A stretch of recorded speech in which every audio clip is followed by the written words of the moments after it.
It is a picture-perfect day in the Mile High City. The Patriots, leading the East of the AFC, take on the West-leading Broncos here in Denver. Hello, friends. Jim Nantz along with Phil Simms. A great one on store for you today. And Phil, your pregame thought here before the kick. I really have this thought. The New England Patriots, this is the end of a really 4 tough game stretch. Can they find it physically and mentally be up to the challenge of this Denver Broncos team? Well, that stretch includes some mighty tough road assignments, but they have prevailed in the last 2 road games. You see 76, partly cloudy here at Invesco Field. The Patriots, that last 4-game stretch you're talking about, as you see, this game is brought to you in high definition. Games at Pittsburgh, at home against San Diego, at Atlanta, at Denver. The end of really overall a 6-game start to the season was as tough as you could ever imagine. It's like Groundhog Day, man. It just never ended, but they see the end in sight. Tough weather last week here in Denver. Beautiful day today, like you said, Jim.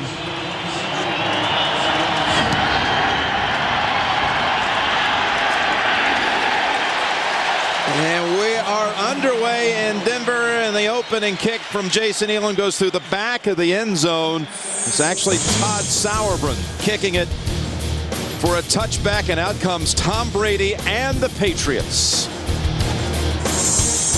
Getting just started here in Denver. Tom Ashworth, former Colorado Buffalo, on that right side. One of his teammates up the road in Boulder was Daniel Graham, coming off his career game at Atlanta last week. 119 yards receiving and a touchdown. Patrick Pass starts the game in the backfield, not Corey Dillon.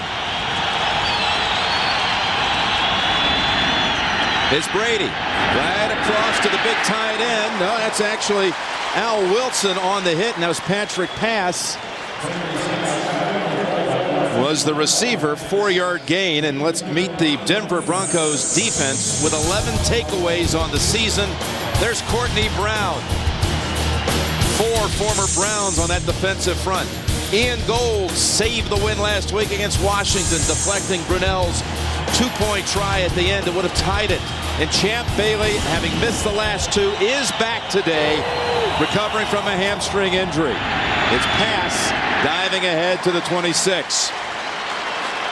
3rd and 4 coming up. Phil, how do you see it when New England has possession? Well, when I look at this New England Patriots team, what they've done in the past few weeks, Denver, tough to run the football on, so it's all about the pass. And the Denver defense, they give a lot of credit to Tom Brady and the receivers. They say, John Lynch said, I know they're going to catch passes. We just got to make sure they catch it, and we're there to tackle them and not give them those extra yards. There's Corey Dillon with a foot injury.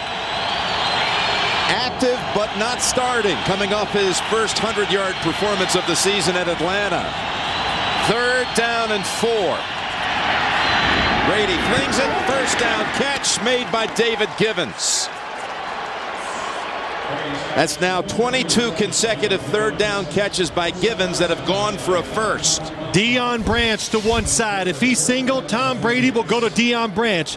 But if he's not single, double coverage, that means his other main target, David Givens, to the other side, is one-on-one, and he is a talented receiver. Tom Brady has a lot of confidence in Deion Branch and David Givens. They know about Givens around here. The last time the Patriots played here, he won it with a touchdown catch in the last minute. It's over to Branch, who out-battled the defender, Darren Williams, for that reception and a gain of 9. Let's go back just to what we said. It's about to pass. This New England team, Tom Brady, is throwing the football better than anybody in the league. I kind of brought it up to Mike Shanahan, and he agreed. He is really on target, and he told us last night what is so great that when I go back there to throw, somebody gets open for me almost every single play. That's Amos Zaraway now in the backfield. So they start with Pass in the backfield instead of Dillon. And now they bring in Amos Zaraway, signed just a couple of weeks ago as a free agent. Here's his first carry as a Patriot. And it nets 3 yards. Run the football just enough, if you're the New England Patriots, to keep that defense honest. Make them at least honor the run. Talking about this Denver defense, talking to Mike Shanahan and the players, they want to be patient, stay back, because they know, and if you follow the Patriots, I know the Patriot fans have, but everybody else, if you crowd the line of scrimmage, Tom Brady is going deep. They have been throwing the football down the field exceptionally well so far this year. It's back to Zaraway, who bounces outside and fighting to get back to the line of scrimmage as Darrent Williams, the rookie, hit him first. Michael Myers also in on that, no gain. You know, last week we talked about throwing the football well. Look at some of the numbers. His start down there, the completion percentage, his second best of his career, 7th, first in yards of attempt. The long pass plays, boy, that's what really sticks out. What a change in Tom Brady's career. A short thrower the first couple years, they weren't that good. Now they're greedy, they're aggressive, and they do it well. It's 2nd and 10. Throws it over in the flat and scooped right off the top of the surface. It's Givens with his second catch, but only for a yard. 3rd and 9 on the way. Well, that was a blitz by this Denver defense. They know they got to be careful with the blitzes. If you're not, they will get burned. And they worked, as we watched practice on Friday. Bradley Van Pelt was imitating Tom Brady. A lot of short throws to the outside. So they're look for him to take a chance later in the game to try to intercept one of those short throws. Patrick Pass returns on 3rd and 9, 4 receivers. Troy Brown is inactive today. Brady, and that one hops in the area of Branch. His first incompletion, and the Patriots are forced to punt. Courtney Brown applied the pressure on Brady. Big key for this Denver defense. Can the front four pressure Tom Brady? Courtney Brown to the top of the screen, just pushes the pile and the bottom of the screen. That's what they do well. Jim, you talked about it, from Cleveland, number 98, trying to get back into game shape. He is a huge key for the Denver defense. Talking about Courtney Brown, who missed almost all of last season, injured week 2 when he was at Cleveland and IR'd. And also off to a slow start with injury at the beginning of this season. Look at Miller's kick. It lands inside the 1 and bounces straight in the air. And Tully Banta-Cain is able to down it with his new number and all, going from 48 to 95. There is a flag on the field. What a beautiful effort by Josh Miller. 48-yard punt. One thing I do notice, Jim. After the play was over, personal foul, number 40 of the return team. Half the distance to the goal. Denver's ball, first down. Called on Cox of Denver. And what a start. Here it is. Jake Plummer and the Broncos will begin at the 1 when we come back. We welcome you back to the Mile High City. Jim Nance, Phil Simms, and Bonnie Bernstein as the Broncos with their first possession starting just outside of the 1. And here's the handoff to Anderson, Roosevelt, Colvin, and others in on that hit as New England shows a 4-man front on that first snap. There's Jake Plummer, 9th year in the league, but the first time he's ever gone against New England. On that line, Tom Nalen, the longtime veteran, is from originally Foxborough, Massachusetts. And it's a 2-back set. They'll alternate Mike Anderson and Tatum Bell. It's Anderson who had the first carry. Anderson and Bell have each had a 100-yard performance in the last 2 weeks. So on second down, it's back to Mike Anderson. He is backed up a yard. Hit by Ty Warren. This Patriot defense has not been forcing takeaways. They've gone, in fact, 10 quarters without a takeaway. Jarvis Green is in for Richard Seymour, who's out for a second straight game with a knee. Mike Vrabel has the only interception of the year for New England. Hard to believe. Not a single one out of the secondary, which is patchwork again today, as Gus Scott is inactive. And James Sanders, a rookie from Fresno, becomes the 3rd different strong safety of the year. With Harrison and then Scott and now Sanders. 3rd down, set up the pass over to Tatum Bell, who dances out of the end zone out to the 7, and they'll have to punt out of the end zone. Chad Brown wrapping him up.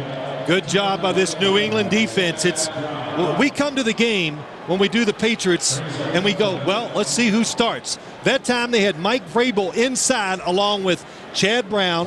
Monty Beisel was out. Willie McGinnis on the outside and Roosevelt Colvin. So a little change for the defense because of injuries on the Patriots side. So Tim Dwight back at his own 40, and Todd Sauerbrunn will punt. Number 1 in the AFC in punting average, 27 yards per boot. This one angled to the side. Dwight has a chance to run with it, and he inches across midfield. There is a flag.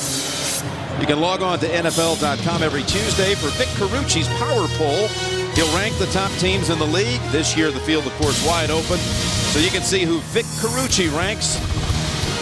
How he has them all stacked up at NFL.com. Vic Carucci. Couldn't quite get it going that time. I tried. Trying to roll the R? Yeah, I couldn't get it rolling. Carucci? Carucci. There you go. Illegal formation on the kicking team. Number 37 was not on the line of scrimmage. That 5-yard penalty will be assessed from the end of the run. First down for New England. So they'll put them inside the 45.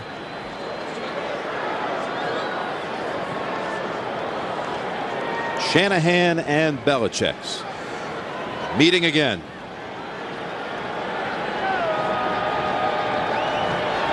I'd like to welcome those of you who saw Tampa defeat Miami today. Jim Nantz, Phil Simms, Bonnie Bernstein in Denver, as the Patriots are about to start their second series of the game. Picked up a couple of first downs the first time they had it. Punted it down inside of the 5. Denver had it 3 and out. And now here we go with the Patriots' second possession. Amos Saraway is in the backfield. Corey Dillon has not been in the early going, with a flag down at Deion Branch for a first at the 30. He escaped John Lynch.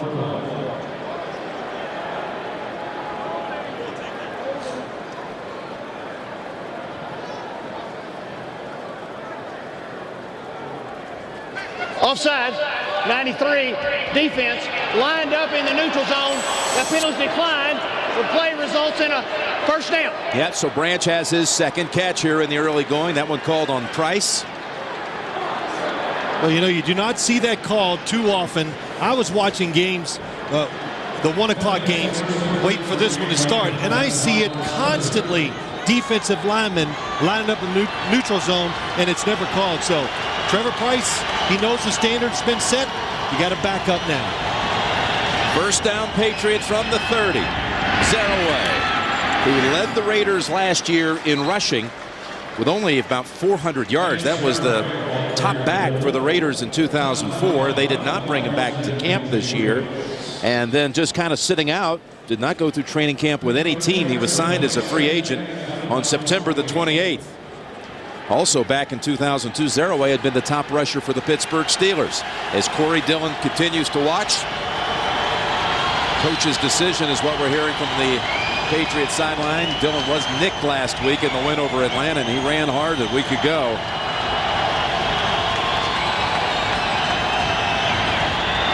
Saraway gets another call. And down after a 2-yard gain. We've got an update, so let's send you to New York and back to Greg Gumbel. All right, Jim and Phil, in Buffalo, just as he did last week, Kelly Holcomb directs the Bills to a touchdown on his first drive. This is to Jonathan Smith, 8 yards and a touchdown. 7-0 Bills first quarter. How about Jonathan Smith backing up and waiting for the room to clear? Thank you, Greg. Look forward to those updates today. And there's the AFC East with the Bills and Jets tangling today at 2 and 3, a game back of New England entering the play today. Bethel Johnson has come into the lineup. Patrick Pass in the backfield. 3rd down and 6. With another flag down across the body, Brady throws it incomplete. Was looking for Givens. We'll check the flag. Offsides again by the Denver defense.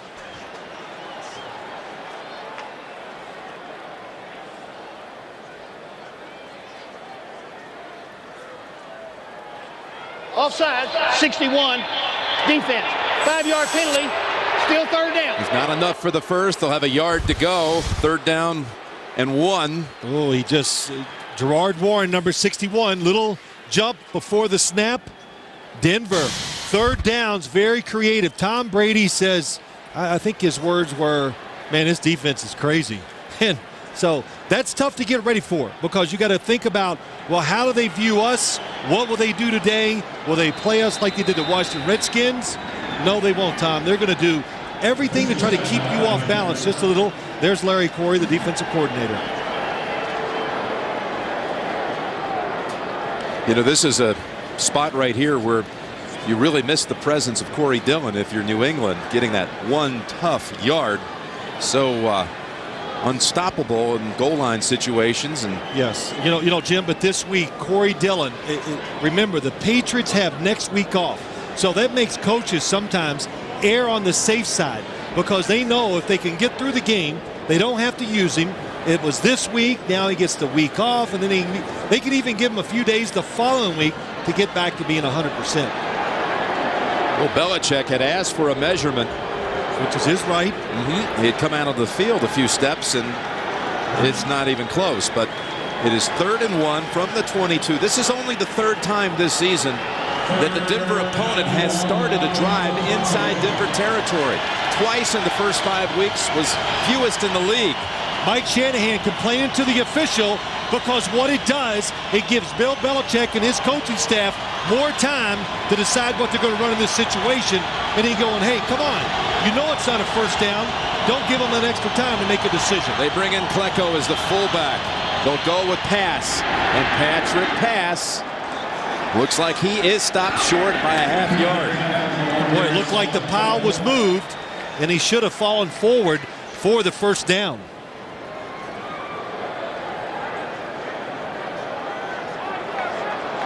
And if it's short, they're going to go for it anyway. I always just watch the lead blocker. Watch Klecko. He goes up in there. Oh, nice block. It looks like, well, what a good stop. Al Wilson in there. Gerard Warren. Klecko got a hat on Darren Williams, a mismatch in size, and now they're still, like I said, a half yard shy. Well, the inexperience, in that situation, Corey Dillon would have followed the fullback a little more, which was Klecko, because outside there was an easy first down. They're going to bring out Amos Zaraway, and the offensive unit stays in. Absolutely. These situations, not much to think about. You know you have to go for it. They have pass also in the huddle. So the only 2 healthy running backs for New England are in on this play. 4th and less than a yard. Let's see if they go a little misdirection. Well, a major shift. It's pass to the right, Zaraway to the left.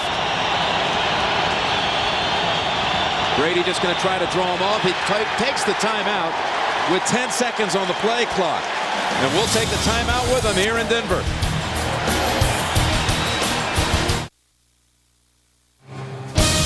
The NFL on CBS is sponsored by Southwest Airlines, proud sponsor of the NFL and official airline of Super Bowl 40. Capital One, what's in your wallet? And by the all-new Civic from Honda. It'll reverse your thinking. Well, we're back here in Denver. There you see the percentages for Adam Vinatieri. You know what that bar graph would look like if it was attempts in the last seconds. It could be one perfect line. 39-yard try for Adam Vinatieri, who won it again last week. He's had 2 game-winning, the last 2 road games, in fact, have been clinched by Vinatieri at the end. And Vinatieri right down the middle for the first 3 of the game.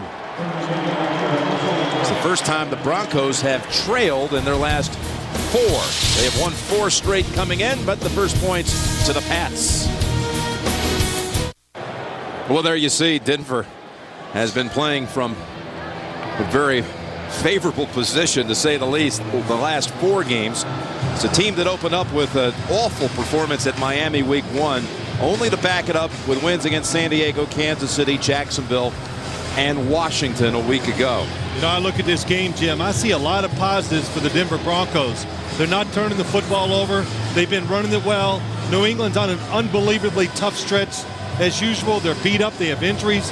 They're traveling one more time. And we say it. We heard it this week. The excitement at the Broncos facility. Everybody looking forward to the game. How do we measure up against the world champions? And it's a recurring theme the Patriots are hearing this year. And here's the kick deep. It's Williams. Got some room on that left side. But closing in quickly to nab him out at the 27-yard line is Don Davis. And we'll be back with the Broncos' second possession from the 27 when we continue on CBS in just a moment. The NFL on CBS is sponsored by the new Sprint, the official telecommunications service sponsor of the NFL. And by Wendy's. Do great taste at a low price. Do Wendy's. Do what tastes right. We are back here in Denver, and Jake Plummer and the Broncos have been playing flawless football for the last 13 quarters without a turnover. On first down, it's Tatum Bell diving ahead for about a yard. Had a big game last week. Let's check out your spotlight here when the Broncos have it. Well, talking to Jake Plummer, Mike Shanahan, they have just prepared for everything because they say the Patriots, they play us different every time, so we don't know. The New England defense, a quilted defense. Well, what we mean is they're patching it together. Mike Vrabel playing inside today. James Sanders at safety. They just find a different combination that somehow gets it done for them every week. Boy, did you see the big ball of Willie McGinnis, all bandaged up injured a week ago. And Plummer connects with J.F. Putzier for the first down. Let's go back to Greg Gumbel for an update. All right, Jim and Phil, in Oakland, Drew Brees to a wide-open LaDainian Tomlinson, 35 yards and a touchdown. It enables LT to pull into a tie with Lenny Moore for the NFL record, at least one touchdown in 18 straight games. All right, thank you, Greg. The Raiders off to a slumbering start. I know that Collins has already been picked off in that game, too, for the first time this season. Mike Anderson replaces Bell as they move the chains.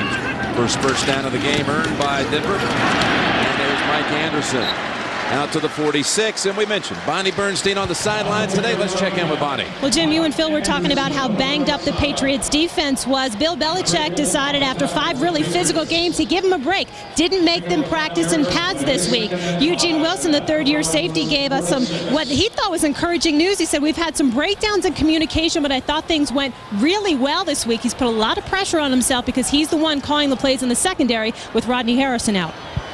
All right, Bonnie, yes, and not only Rodney Harrison, but Gus Scott as well. And it's Anderson just back to the line of scrimmage. Roosevelt Colvin got to him first, but another yellow marker on the field. Yeah, it looks like a hold against the Denver Broncos. But go back to what Bonnie Bernstein said.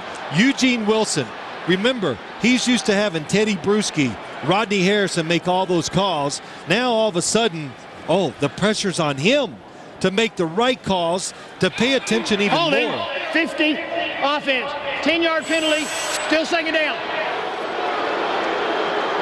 So all that pressure you're talking about when it comes to having to really be in charge of the communication back there. Well, what it means too, Jim, and I know this, quarterbacks, safeties, they have to sit, they got to pay attention all week in meetings and really grind almost like a coach because the mental pressure it's great. So, but Eugene, big smile on his face.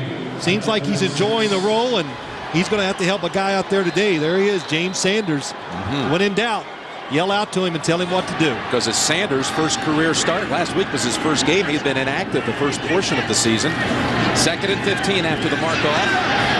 Pass, is Putzier laid out by Asante Samuel. There is a rule for quarterbacks. Know the coverage and always don't look at the receiver, see in front of him. So this play had danger marked into it the whole way. Asante Samuel lets his guy go and looks up the tight end. Is that a hit to the head? It's awfully close. Worth another examination here. Timeout on the field as Putzier is on his feet. We'll be right back. Jeb Putzier seeing stars after this hit. Well, Jim, you brought up a question. Was the hit legal? Absolutely. Asante Samuel leads with his shoulder, hits him in the chest, and that is probably the best thing that could happen to Putzier, is because he hit him where it wasn't going to hurt him, and it also was not going to hurt Asante Samuel. If you go to the head, he was in a defenseless position, then it would be a penalty. 3rd down, 15. Excellent time, and that went right through the hands of Charlie Adams. And then almost caught by Rod Smith. Charlie Adams wide open over the middle. Jake Plummer just a little high with the football and probably should have been caught. And on the other side, Ashley Lee wide open too. So the receivers, the couple times they have gone down the field, they are getting open against this New England secondary. Sauerbrunn in for the 2nd time. Tim Dwight at the 15. Caught a couple of touchdowns as Tim Dwight. His career going from Atlanta to San Diego to New England. All kinds of room here for Dwight. Looking for a seam. He'll try the left side. And he's met head on at the 24. Another flag. A 50-yard boot. 11-yard return.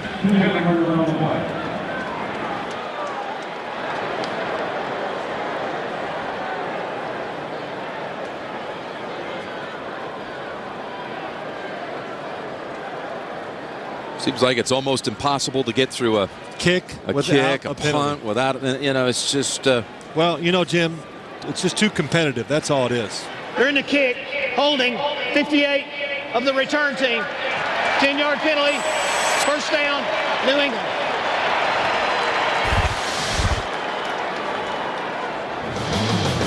So that'll back up the Patriots inside of the 10.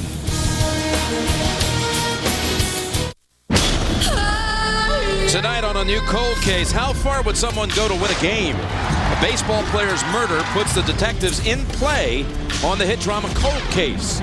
Tonight on America's most watched network. And of course, at halftime, we're going back to the guys in Studio 43 for the Sprint Halftime Report. Talking about Greg and Dan and Shannon and Boomer. And that's all coming up. Sprint Halftime Report. Patriots begin this series at the 7. Sam Brandon has come in for Nick Ferguson, who was shaken up on the hit. Tim Dwight.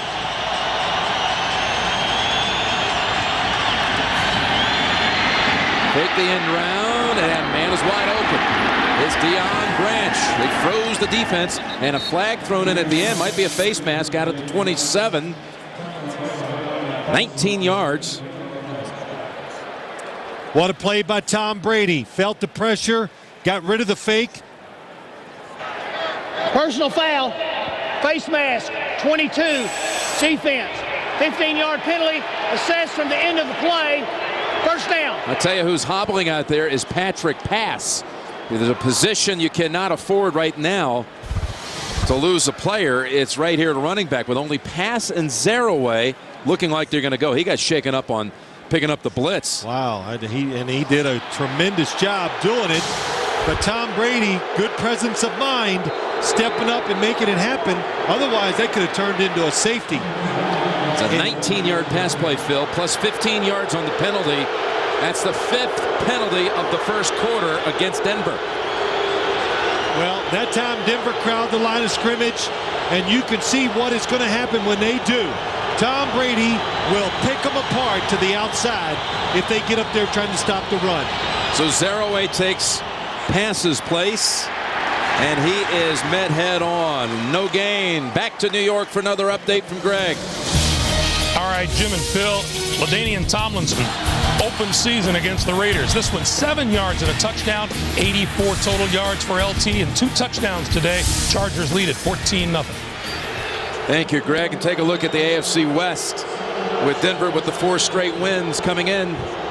Kansas City with a victory today. Chargers and Raiders, and Greg will keep us posted with Scoring highlights and updates on that game. Patrick pass sits out one play and comes right back in. 2nd down and 10. They set up a screen to him. Pass. Knocked out at the 50 by Al Wilson. 3rd and 2. Maybe call it 3rd and 3 coming up for the Patriots. Look what the Patriots have done. The only team with a first quarter touchdown in every single game. That is impressive because sometimes it takes a while to get it rolling. Yeah, you like what they do at the start of the game, and of course we know what they do at the end of a game on offense. Brady from the gun on 3rd and 3. Hit when he throws it, pass high, intended for Gibbons. John Lynch helped break it up. Well, they're trying to do it. John Lynch told us the key to this game, can we pressure Tom Brady just with the big guys? And they don't hit him that time, but everybody was around him. Hard to be real accurate and throw the football down the field with velocity when everybody's around you like that. Josh Miller, first punt of the game was a beauty. It landed inside of the 1 and was downed at the 3. See what he does now on this rarefied air. Oh, is this a big one? Too much. And another flag on the special teams play.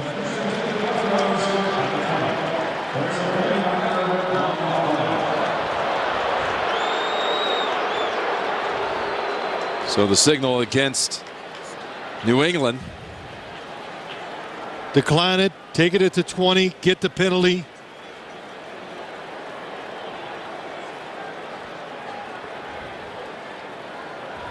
I'm coaching now, if you didn't know, Jim. Good try. That's what we want you to do. As they would say, I got all the answers up here on Sundays. There's Brad Seeley, the special teams coach for the Patriots. It's got to be the most frustrating job in America for all the special team coaches in the NFL. Holding, 58, kicking team, 10-yard penalty, replay, 4th down. We'll replay the down. We'll make them punt it again. You can see why CBS is #1 for the 4th year in a row. Catch the new hit comedies and dramas and all your favorites that make CBS America's most watched network. Well, I'm 0 for 2. I thought the Patriots would go for it on 4th down. Why I thought the Denver Broncos would decline the penalty, Jim, because out here in this air, punters, kickers, they can kick it farther. So even though they're on their own 39, I still expect this football to get inside the 20-yard line with ease. Well, you saw that last boot by Miller that is taken away. The touchback, he flew that all the way down inside the end zone.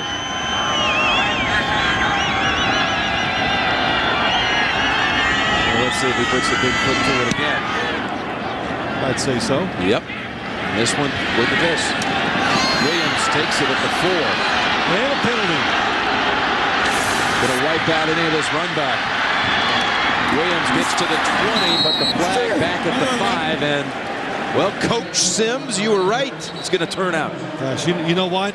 For no other reason, you got to be careful about special teams decisions because you know penalties are coming. There are more than one on this play. I saw at least 2 blocking the backs.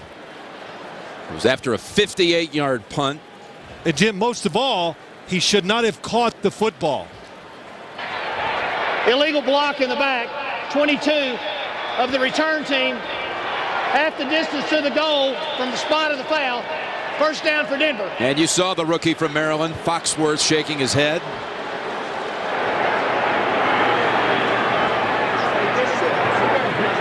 So another player shaken up. I think it's Darren Williams on the sidelines. Here comes the block, 22.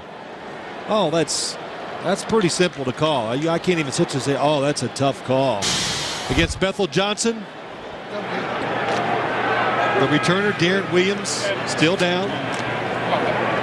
You know, the longer he stays down, the less chances he has of being yelled at by the coaches. You know, we had a Coach Parcells. You see players, they get hurt. Sometimes they get the breath knocked out of them.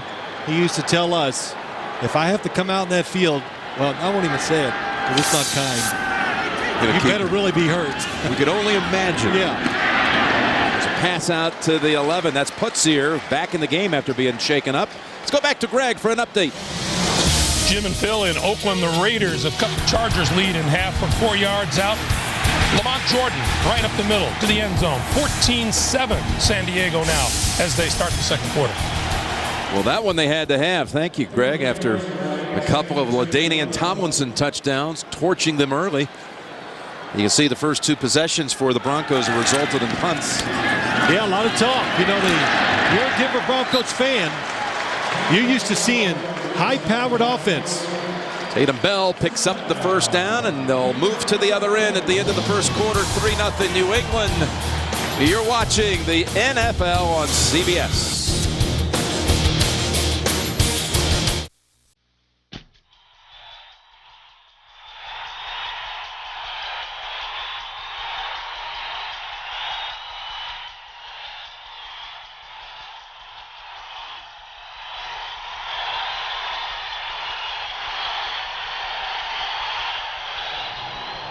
Only points of the first quarter, a field goal by Adam Vinatieri. Jim Nantz, Phil Simms, Bonnie Bernstein back here at Invesco Field at Mile High. First down and 10 for the Broncos from the 13. They'll make that the 18.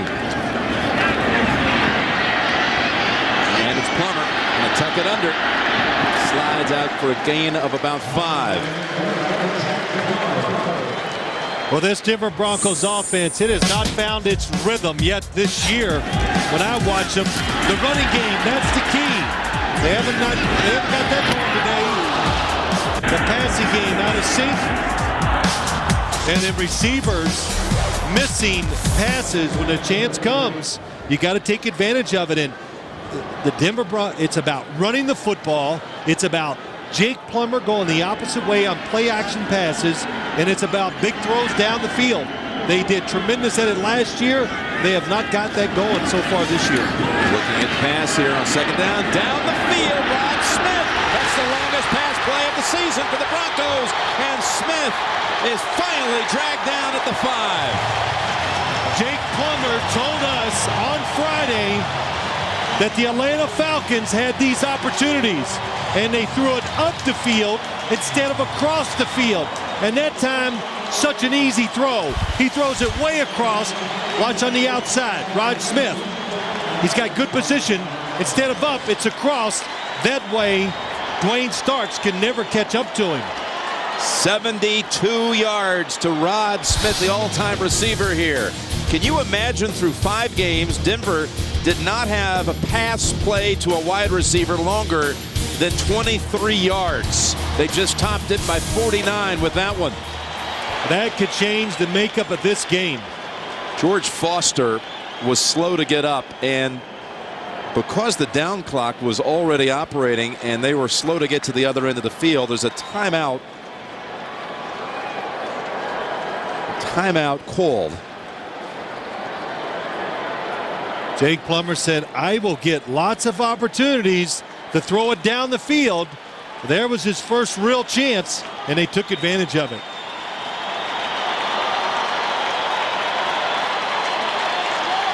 But we saw this last week. Matt Schaub against this Patriots defense early in the game had a couple big chances and did not quite put the football on the money. And I thought it really hurt the Atlanta Falcons. They overcame it. All right, there was no timeout charge to the Broncos. The officials saw that Foster was injured. He's been treated. Cornell Green has come in for him. And they'll have it first and goal at the 5. Boy, Rod Smith looked pretty fast on that play. Pretty young, didn't he? Well, he looked young. You know, he's the possession receiver. Ashley Lee is the home run hitter. Tatum Bell is the tailback. Kyle Johnson the fullback. Tatum Bell. And he gets only a yard. He scored twice a week ago against the Redskins. 2 long ones he broke. This Rod Smith, he just keeps on going. undrafted. Just amazing. Think what he's done. Over 10,000 receiving yards in his career. 60 touchdowns. Of course, he's got all the Denver records and all the records for anyone to ever play in the league as a receiver undrafted. He is a lot like Hines Ward. He's tough, he blocks, and he always plays with a chip on his shoulder because he figures this could be it. Back to Bell. Bell's in for the touchdown.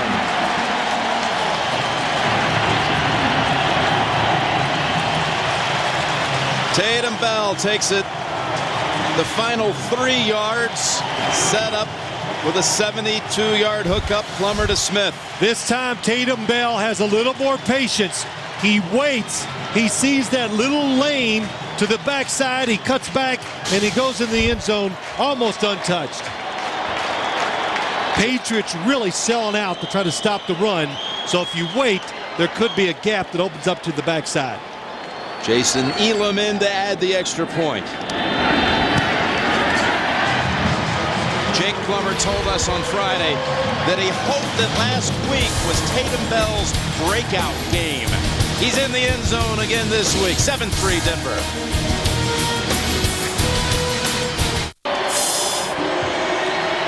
We are back after a 97-yard drive. This is the big play. Rod Smith all the way to the 5, covering 72 yards, and Tatum Bell then takes it in from 3. Sauerbrunn with the kick that will be returned by Ellis Hobbs.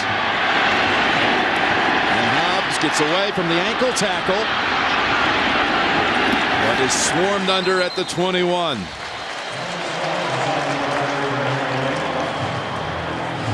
Well, Jim, let's go look at this big play that Rod Smith gets. He's to the outside.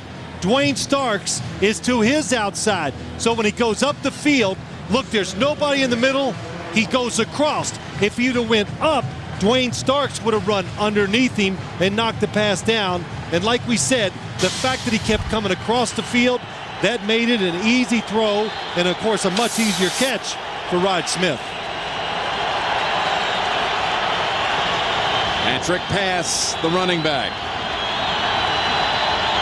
Ben Watson sent out wide to the left. Brady under heat. And a late hit call against Trevor Price.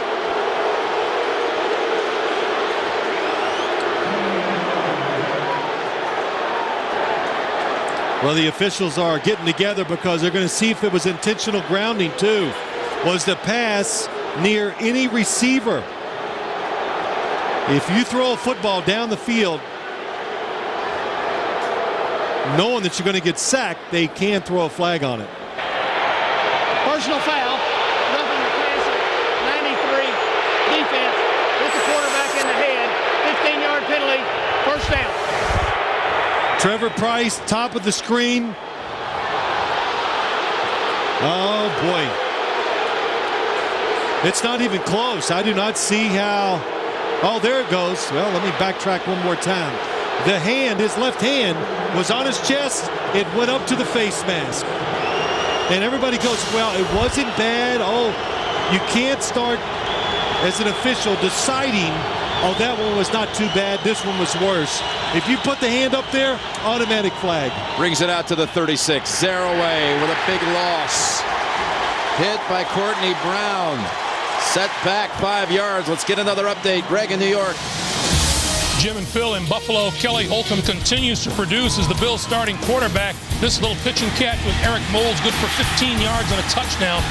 14-0 Bills. 8.5 to play in the first half. Thank you, Greg. Boy, as he brought back life to the Bills, talking about Kelly Holcomb, Eric Moulds, Lee Evans, they were nowhere when the rookie Lossman started the first 4 games of the season. Second down, 15, as Courtney Brown decks Zaraway for a 5-yard loss. Brady dumps it over. Daniel Graham, and he falls on the fumble. And hit by Foxworth, jarred it loose. This is a Denver kid coming home, talking about Daniel Graham. Tom Brady, nobody open down the field. Goes to his outlet receiver, Daniel Graham was down by contact, it looked like. And you're right, Jim. We talked to him last night. The big man coming home. Raised just south of the city. His father, Tom, a former Bronco player back in 1972 through 4. His father actually led the Broncos in tackles. He was a linebacker for 2 seasons. Spoke at the chapel service last night. Yes, he did. He performed the chapel service. His father, Brady, looking for Tim DeWhite, and went to his hands at the 30. John Lynch back defending. This was the old Denver play. It's moved the quarterback one way, had the receiver go to the opposite side of the field. And if Trevor Price is not all over Tom Brady, it's going to be a long completion. Tom Brady looking right. Can't quite get everything into the throw because he knows Trevor Price is going to get a hit on him if he does, if he waits any longer. Look at Lynch swat that one away. So back comes Miller. Front 4 for Denver doing its job. Yes, Trevor Price all over him again, down by the ankles. Courtney Brown too. Fair catch made at the 18. Aaron Williams shaken up briefly, but back out there, and another flag.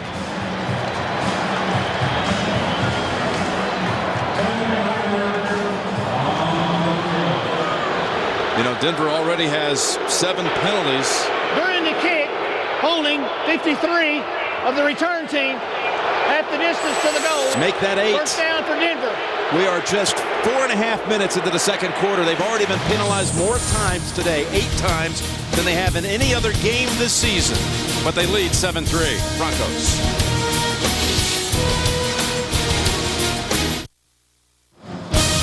The NFL on CBS is sponsored by Miller. There's good enough and there's better than it has to be. Miller, good call. Dockers, men, women, home, dressed to live. And by the new 2006 Ford Explorer, the best Explorer ever.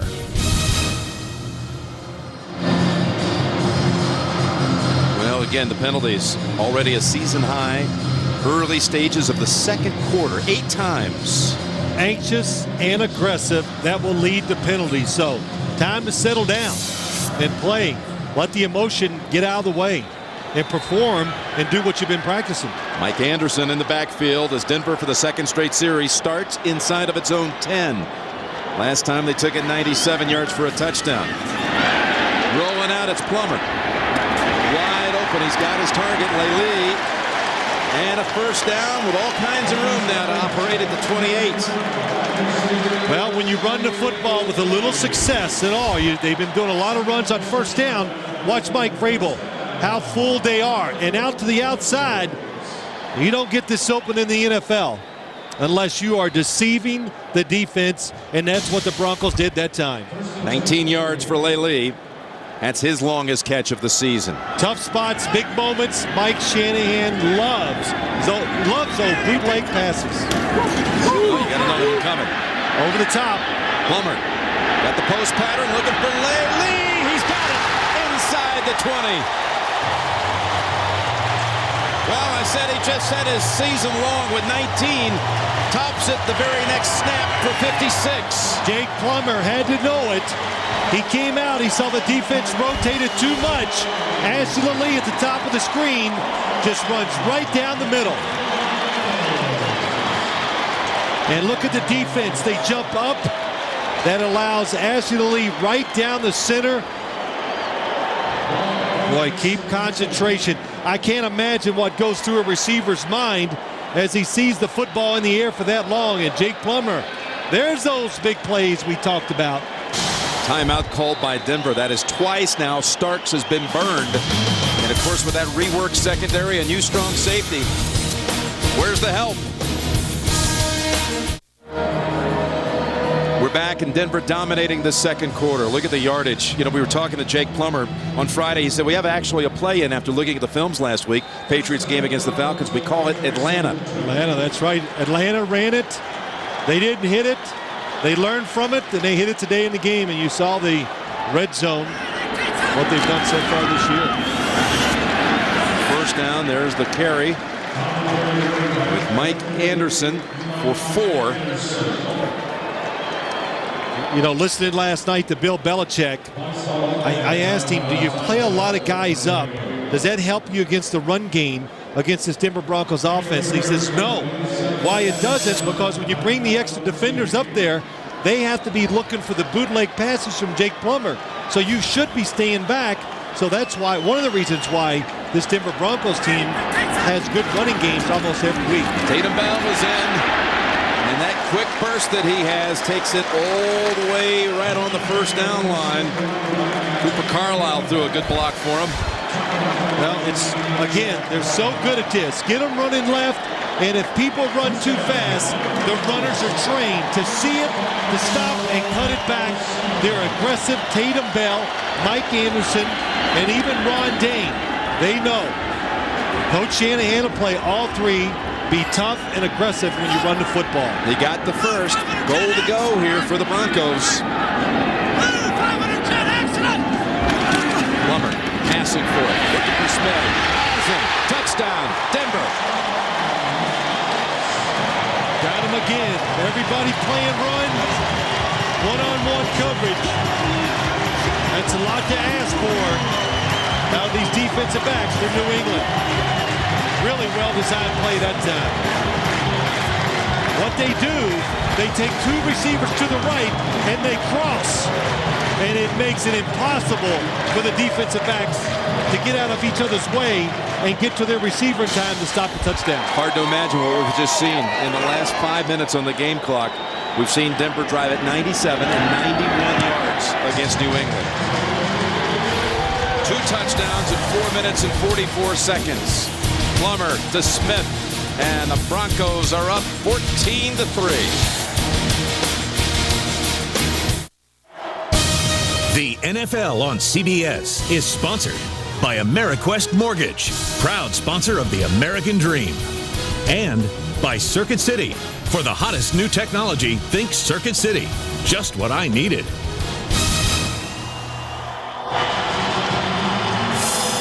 Well, Ashley Lee this time with the deep ball and the play that set up the second touchdown. 72 yards they went to Smith earlier, 56 to Lee. And what a blitz here by the Broncos. Ellis Hobbs is advised by Bethel Johnson to kneel down. Bring it out to the 20. This week, The Late Show. Dave's all new with Uma Thurman. Then The Rock and Catherine Zeta-Jones. Dave's all new all this week.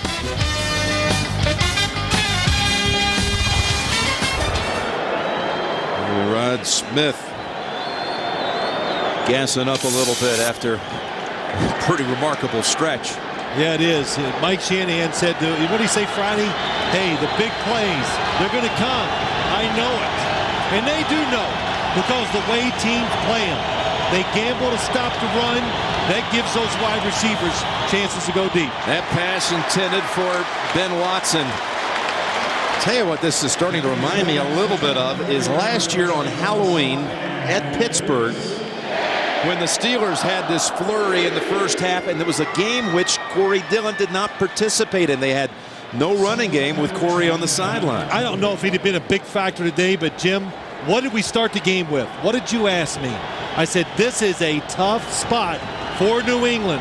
The tough road, going against another physical quality team, and especially after you won such an emotional victory last week.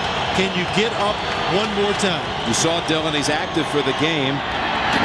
Completed over to Gibbons. It'll be 3rd and about 4 coming up.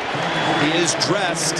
He had been questionable all week with a foot injury suffered against the Falcons last week, talking about Corey Dillon. And last night when we asked Bill Belichick, would we see Corey playing today, he said he'll be out there. Yep. He's out there. Well, he's there. He's standing there, chewing some gum, resting up. Denver very deep on the defensive line. They shuffle 4 new guys in every couple plays. Makes it tough on this New England offensive line. It's 3rd down and 4. Low snap, blitz, pass too low for Branch, and again Brady is decked. The crowd noise makes it tough. to change plays, and they have been bluffing the blitz almost every single play that's been a passing situation today. So this time they come with it, and John Lynch, it's about timing. That's all it is. Time up the snap of the quarterback, catch him off guard, and he did that time. Tom Brady gets rid of it, but it's not even close to picking up the first down.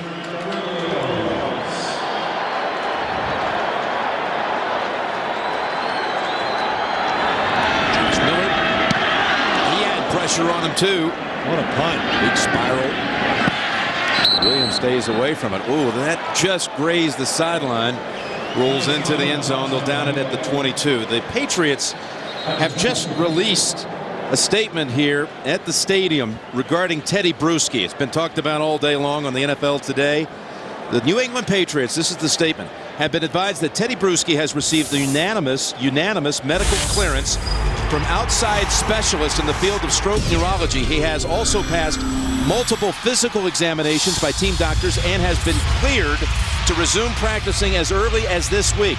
The Patriots organization is satisfied that Teddy has received the best medical attention possible and has been assured that he is medically cleared to resume his career.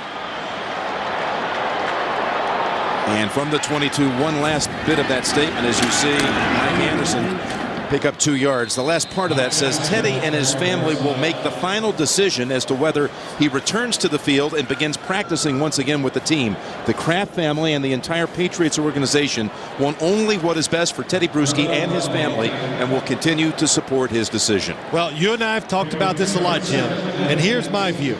There are doctors. They're the best. They got him the best care in the world. They look at, they are not going to stake their reputations, their lives, or Teddy Bruschi's future, anything, if they thought there was one single chance of something going wrong. So Teddy Bruschi now has to make the decision, which I think he will, and he's going to come back and play. There's Plummer's pass thrown away as Willie McGinnis is chasing him down. You know, I always tell people, they think these doctors are always, well, they just say what the team wants them to say. Well, that couldn't be farther from the truth. Think about a doctor in the field that you just said. His education, his reputation, his life. Of course he's going to do what he feels is right in his heart. So we're expecting Bruschi to comment on this in the next couple of days. And of course they have the bye week. I talked to Bill Belichick, we both did last night, about this. And he looked at it strictly as a football decision. He has not had anything to do with the process up to this point. He says if he comes back, we'll look at him as a football player at practice. That's right.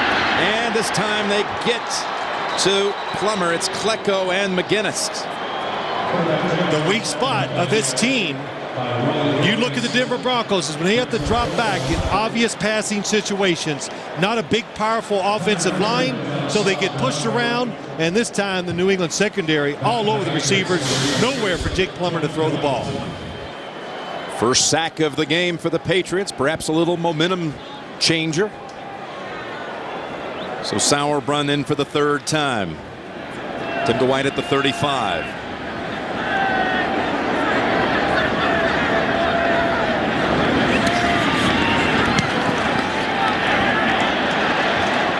Boy, is this a Titanic kick back to the 20.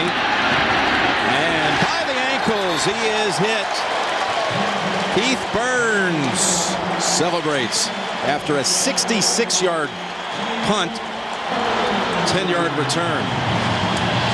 Next Saturday on CBS Sports Spectacular, Annika Sorenstam and celebrities John O'Hurley, Kurt Russell, and Branford Marsalis tee off at the ADT Cliffs Challenge. That's next Saturday at 1 o'clock. Annika will take them on. And you can visit CBS Sportsline tonight for a complete wrap-up of all the day's action with video highlights, in-depth analysis from our team of experts only at CBSSportsline.com. Well, can this Patriots offense, can they make a play? Can they get in a rhythm? Can they get confidence? Can they quiet the crowd? That's what they need to do.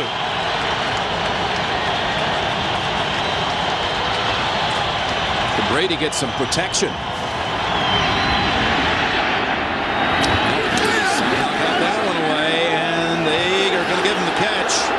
It's Givens, and I'm sure this will be looked at. Lynch is trying to encourage the sideline to throw the red flag. Said he didn't have possession of it. Never take the word of a defender. John Lynch, it's a really nice blitz. He goes down. I'll tell you what. Well, that's not a great angle. You have to catch the football 2 feet inbounds, and you've got to hold on to it once you go to the ground. Here it goes down. Does the football come out? It looks like it does move. Well, they're out measuring for the first down, and Shanahan just waiting word from his team of experts. Well, they want to keep seeing shots upstairs. I heard the crowd roar. I figured he'd already thrown the red flag. But in situations like that, the receiver, when he's got a defender on him, must catch it 2 feet in bounds and hold it as he goes to the ground. It looks like the football does move. There it is. It's free. Bounces back up into his hand. I think the feet issue, the issue on the 2 feet in play. They're in. Looks like he's got possession. Hits the ground, and it wasn't a great view. Denver is challenging the ruling on the field of a completed catch. I thought the football did come free. So Walt Coleman refereeing this game. Of course, I hope they weren't listening to me. I'm 0 for 3 today. So if they did it one more time. Well, they'll figure maybe you're due. Yeah, that's right. Well, here's where you're talking about. Oh, that's right a good there. shot. Yes, good shot. Yeah, see, I looked at the bigger screen. Then look at this little small one over here. I'm going blind. They give you the big TV. I got this little thing that's about 2 by 3. But you've got 4 TVs in front of you. If people only knew. I only need one. I do it off the top of my head.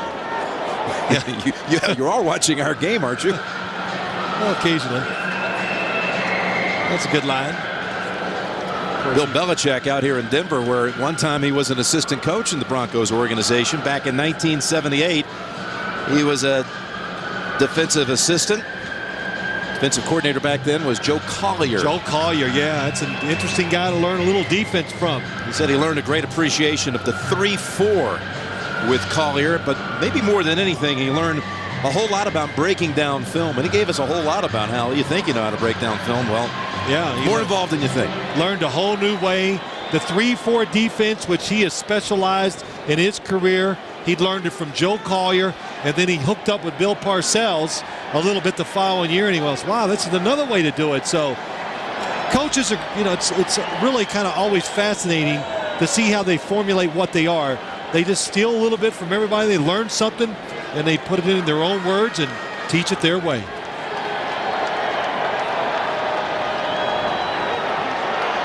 Well, John Lynch, he was right in on the play. He was convinced. After reviewing the play, the receiver has to maintain possession of the ball completely through the catch. The ball hit the ground, out of bounds, then the incomplete pass. And John Lynch says, ball, 2nd and 10 at the 28. I knew it all along. When I watch the replays, how does John Lynch know it? He's laying on the back of the receiver. Here they come down. I guess he felt like he pulled the arms and he knocked it out. Yeah, his hand's in there on the right hand of Gibbons. So he felt it and knew it was immediately. He signaled incomplete. Makes it 2nd down and 10.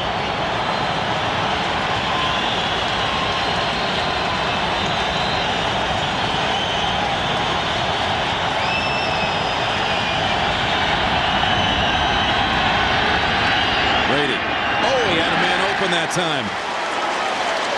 And that was David Gibbons. John Lynch in his 2nd season here in Denver certainly has had a stellar career, 6 Pro Bowls.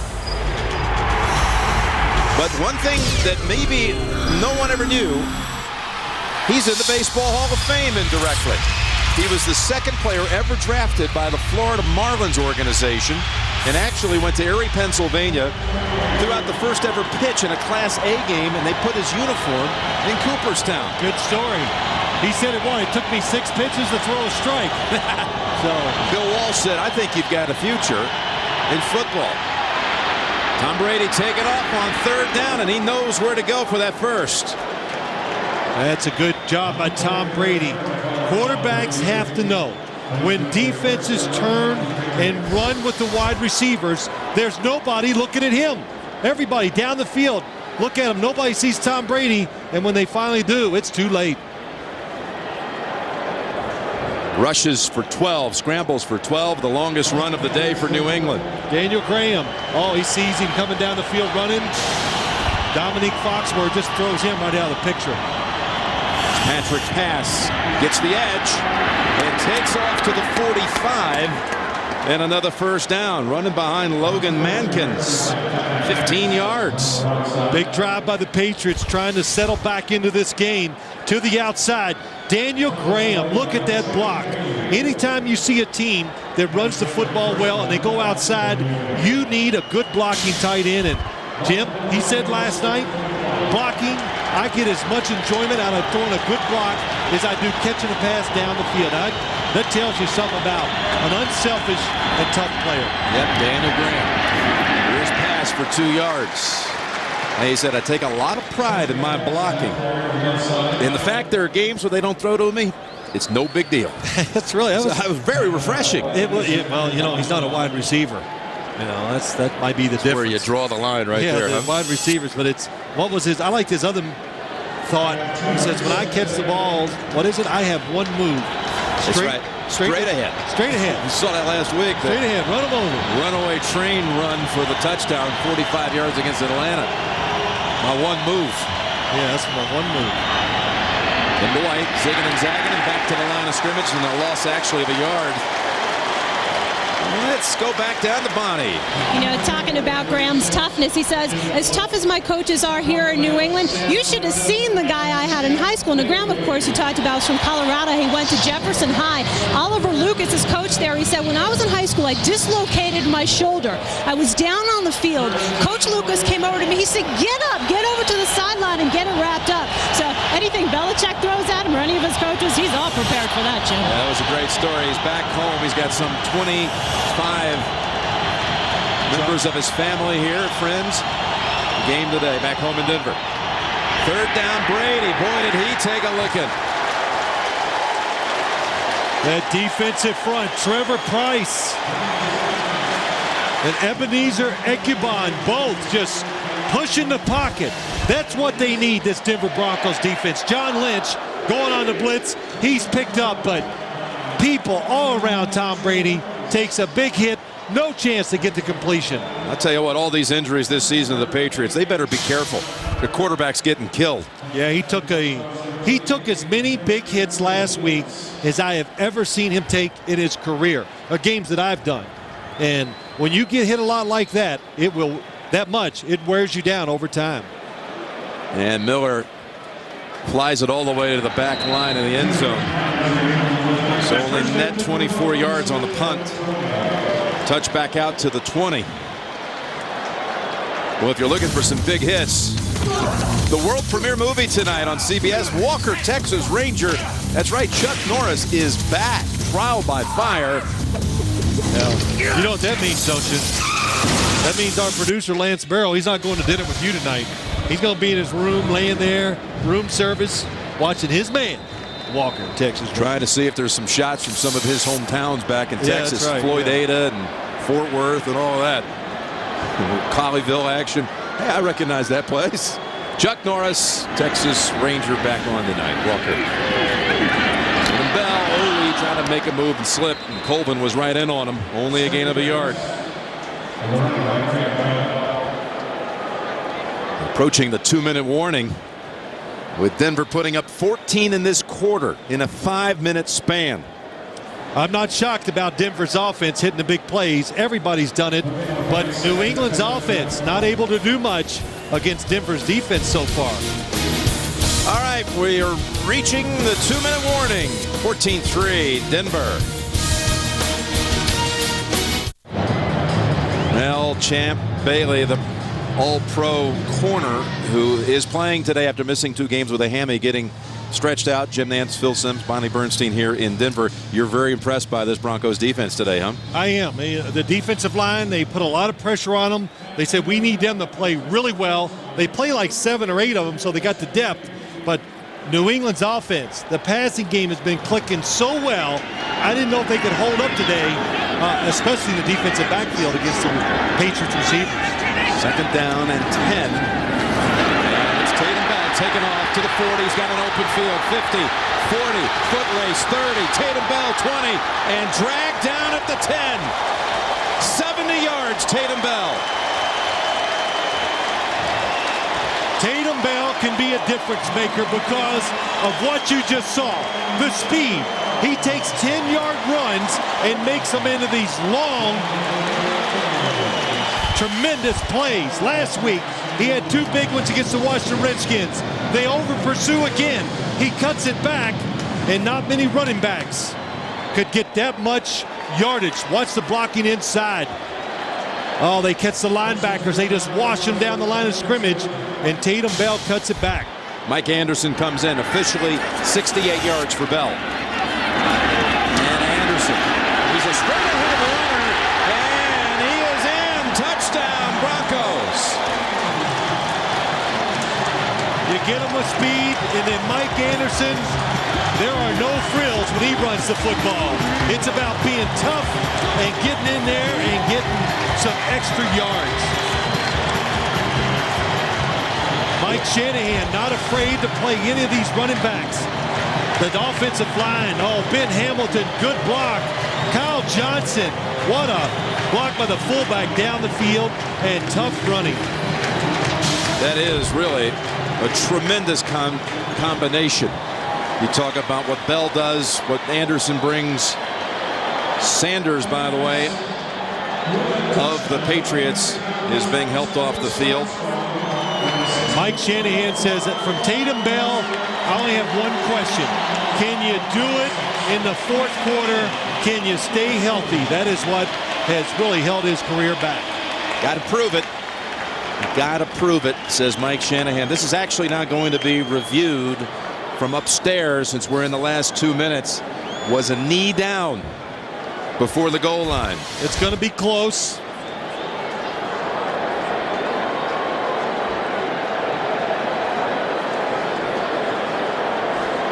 Elbow doesn't count. Looks like a touchdown. Can you imagine in this quarter, Denver has totaled 247 yards in this quarter. That is. Here's what happens. He puts his hand on the ground, and before it really gets down, it looks like he has crossed the goal line. Yeah, it is amazing, Jim. The big plays. You know the Patriots defense is just beat up. They used to pride themselves in not giving up the big plays. What a job by Mike Anderson holding himself up, but not giving up the big plays. The injuries, they're giving them up big plays every week now. San Diego, we saw them. We saw plenty of them last week with Matt Schaub making his first start of the year. And we've seen 3 huge ones so far here today. Just 2 weeks ago when San Diego came into Foxborough and throttled the Patriots, Marty Schottenheimer, after the game, trying to, it appeared to me anyway, Schottenheimer was trying to be rather graceful about putting a 41-17 pinning on the Patriots and saying, hey, it had to catch up with them eventually. All these injuries, at some point, they were going to have to pay for it. And the Patriots took it as, well, they looked at it as inflammatory remarks. Well, you know, Jim, in sports, you do what you got to do to help your football team. And we talked to Bill Belichick last night. Why were you so excited after the victory in Atlanta where you've won so many like that? He goes, it was a tough week. We're beat up. We were down 2 touchdowns. We learned late that Michael Vick is not going to play. And to come back, he goes, it was just satisfying. And he really rewarded his guys by just saying, hey, look, we got a lot of tough guys. And he knows the situation is tough for his football team. They have survived, Jim, regardless of what happens today. If they lose 3-3 with the scheduled injuries, I still think that's quite a success for them.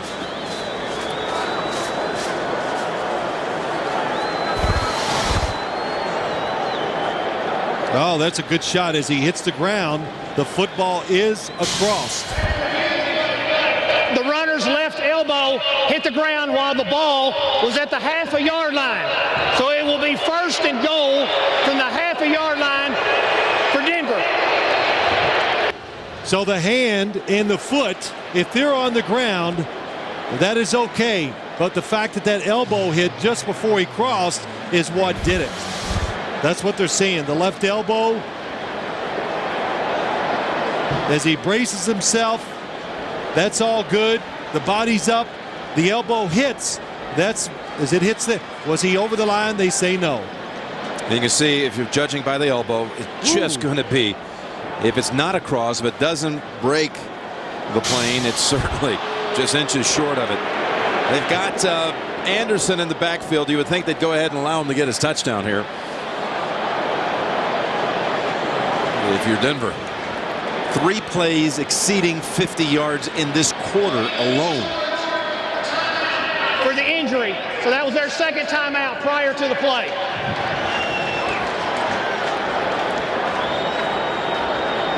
So they're charging the Patriots for a timeout in the middle of that. Remember, Sanders was shaken up. Leave New England with 1 timeout. And they've just announced that Dwayne Carswell, their former tight end who's now playing on the line, is an eligible receiver. He's already been hit in this situation twice for touchdowns. 11 years in Denver as a tight end.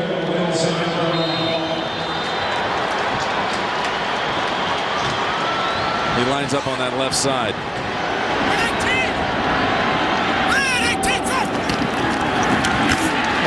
Looking, now fires, and is it a catch? Yes! What a grab! Kyle Johnson, touchdown Broncos. I think what's amazing about that play, the Patriots were not fooled. On about the 6 inches away from a touchdown, and they are not fooled by the play action fake. And what a catch by Kyle Johnson. Kyle Johnson has 14 career receptions, and now 4 of the 14 have gone for touchdowns. Plummer 6 out of 7 in this quarter for 154 yards and a pair of touchdowns. Elam makes it 21-3. Final minute of the first half. We are back with 48 seconds to go in the half, and then we'll, of course, we'll be going to the Sprint halftime report with Greg and Dan, Shannon and Boomer. Look at that pass by Boomer. They knocked the wind out of Greg, I think. Another bad pass. At least it wasn't intercepted. Yeah, threw it to one of his own teammates. They're all coming up. Sprint halftime report. That's always a good thing. And Greg Gumbel, I watch you every week. I don't know what week it is. I've known you a long time. I've never seen you wear the same jacket, tie, or shirt ever in my life. You know what that means, don't you, Jim? Getting a lot of free clothes. You got it. That's it. Wonder what the Patriots will try to do, if anything at all. Well, I think 21-3, they will test the waters. If it's spread it out, want to draw, try to throw a screen.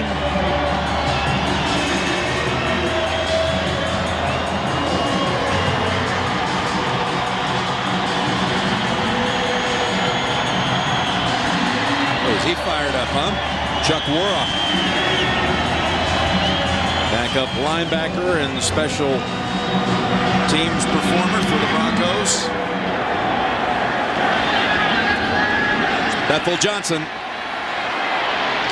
And he is down at the 22. Next week, college football on CBS. Tennessee and Alabama. Brody Croyle and the Crimson Tide take on Tennessee. It all starts with Tim Brando, Spencer Tillman, and special guest Archie Manning on the TIAA CREF. College football today. Vern Lundquist will be there to call it next week. Alabama and Tennessee, and congrats to our man Vern. Tuesday, a whole contingent from his hometown up in the mountains here at Steamboat Springs, heading down to Houston as Vern goes into the Texas Sports Hall of Fame. Oh, congratulations to Vern. Good honor, well deserved. Hall of Famer in so many ways. Here we go. Patrick pass. Takes the screen out across the 30. He's got an open field and cuts to the inside and whammied at the 40 by Lynch. Wow, what a play. Picked up 39 yards. 29 seconds to go, second quarter.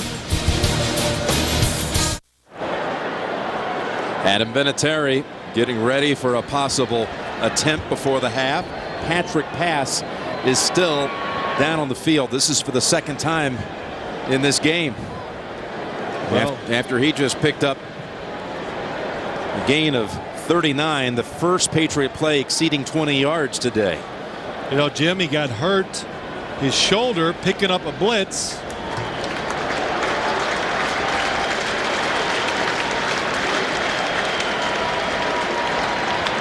That looks like the right knee or ankle. I couldn't see what they were looking at. I want to go back to the play, though. You know, in a situation like this, there are only two plays the Patriots are going to run. They're either going to run a draw play or they're going to throw a screen. You've got to know that as a defense and not give up just a play so easily moved down the field. They send Branch and Gibbons, their two aces, to the right.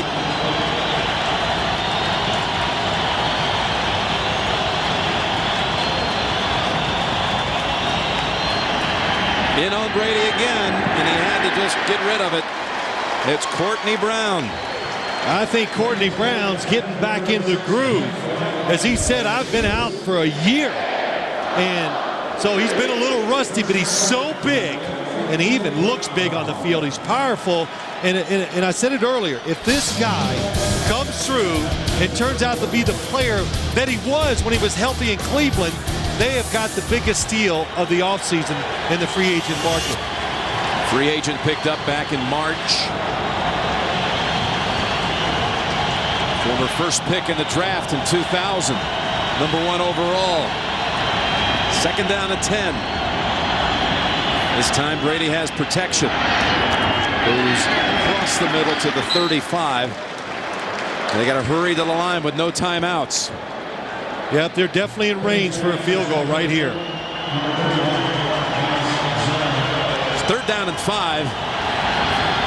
Brady with 6 seconds spikes it. And that'll bring out Vinatieri for an attempt outside of 50. You know, Jim, I think you kick it and punt it farther here than you do even when you're in a dome.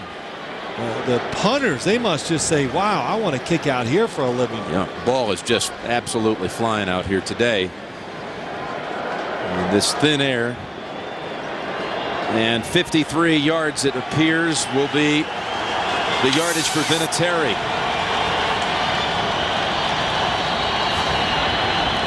And a timeout called by Denver. It's interesting. We met with Adam just last night. He said when he goes out on the field, he never anticipates someone's going to try to ice him. He figures always, I'm going to go through the mechanics as though I'm going to go right out on the field and kick it. You know, it's interesting talking to him, though, because he's so different in how he acts, how he works out with the team. You know, he runs and lifts just like a normal player. And we asked him about his athletic career, and we found out he's a pretty dang good athlete. Yes, he is. He, in high school, played soccer, wrestling, ran track, was a pole vaulter.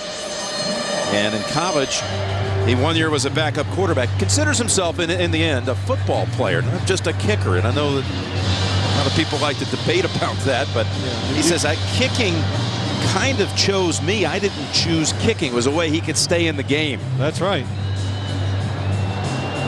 Adam Vinatieri, from this yardage, he is a 50% kicker. And here in Denver on this field, he's never missed. 6 of 6 in his career. 53 yards, Vinatieri. Got a hook. Not enough. Not enough hook. There is a flag at the end of this. And there's a Bronco shaken up.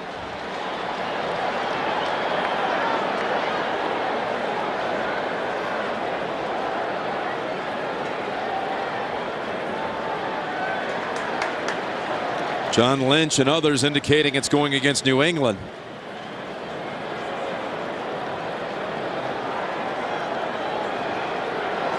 It's Ekuban slow to his feet. The teams are leaving the field.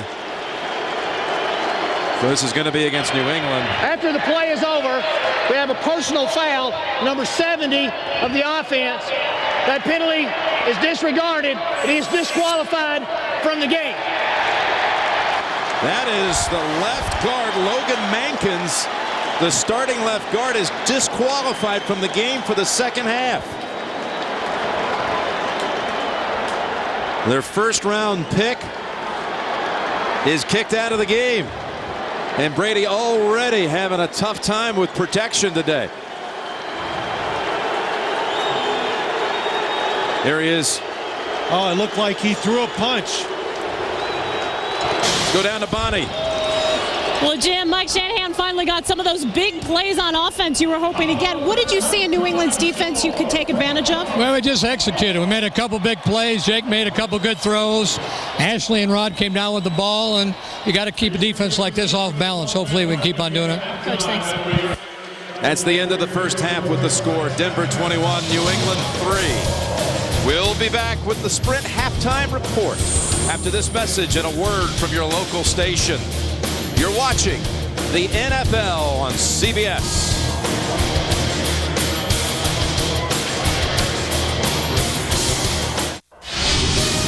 CBS Sports presents the Sprint Halftime Report. Sprint, together with Nextel.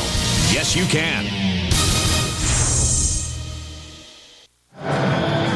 Well, they're coming back out on the field here as Denver leads at 21-3. An explosive second quarter with the big plays, 3 of them covering over 50 yards as they lead the champs 21-3.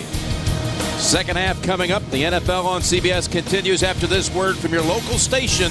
You're watching the NFL on CBS.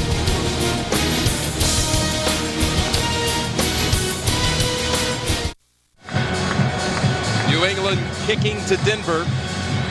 And again, this game available in HD.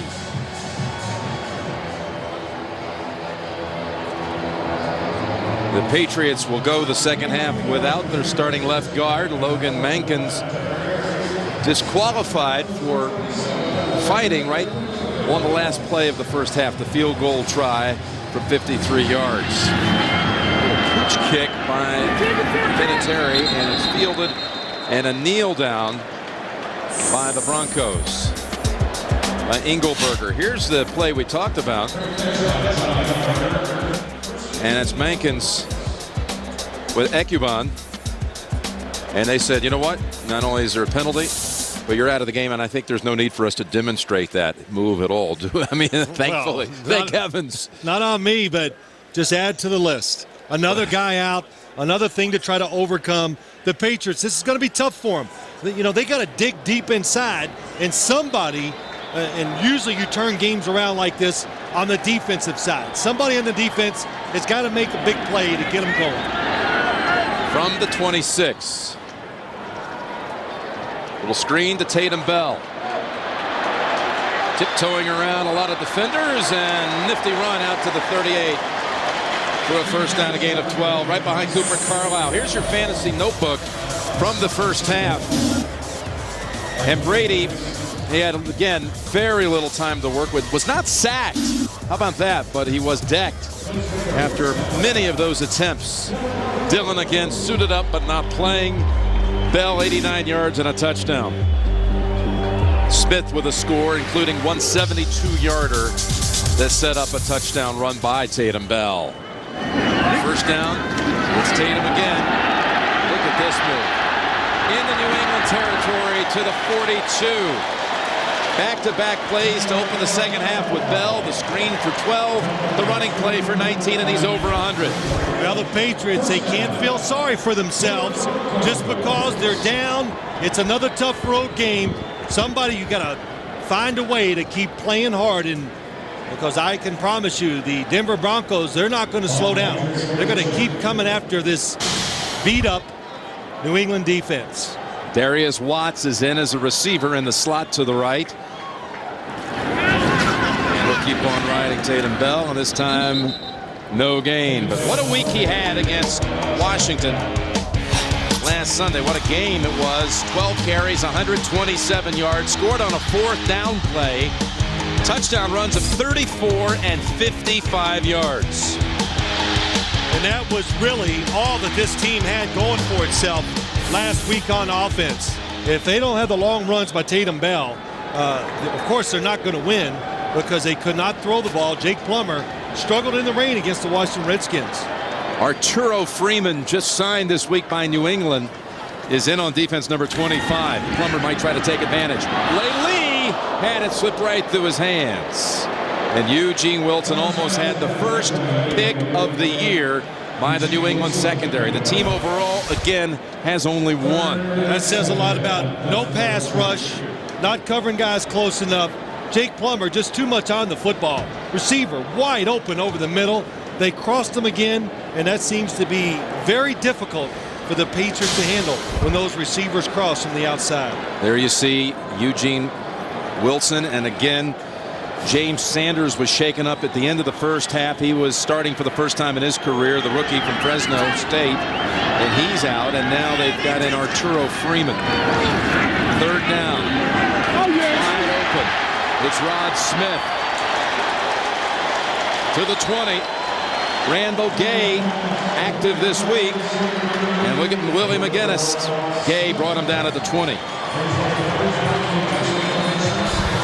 Well, when you play man-to-man coverage, when you run across the field, that's the hardest route for a defensive back to cover. Short and across, because you have to fight through the traffic to cover the wide receiver. Willie McGinnis, number 55, bottom of your screen, gets poked in the eye, it looks like, by George Foster. And George Foster was out for a few plays in that first half with a leg injury, but as you see, has returned. So McGinnis.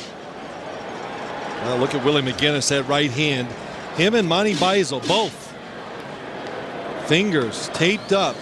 Can't imagine how hard it is to play, because you're an outside linebacker or a defensive player. You like to grab the jersey of the offensive player and throw him around. So that kind of takes it out of the equation.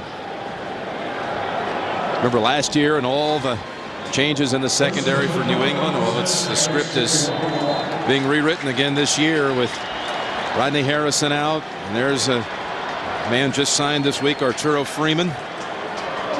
Gus Scott out today. James Sanders injured in this game.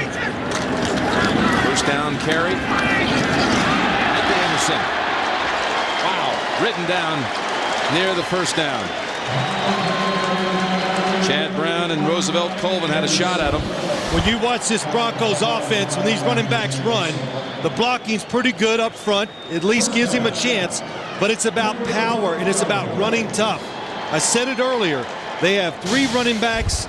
Mike Shanahan's willing to play them all. So it's a competitive situation. So you better get in there, and you better fight for a few extra yards, because you don't know when your next opportunity is going to come.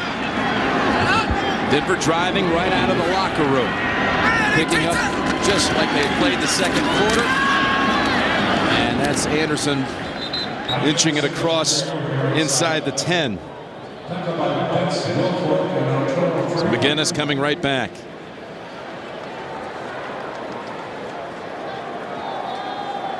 Well, look what the Patriots defense, the comparison. The last 2 games to today. The last 2 games, they gave them a lot of yards. Wow, they're on some pace. Points allowed. And the big one, here it is. No takeaways.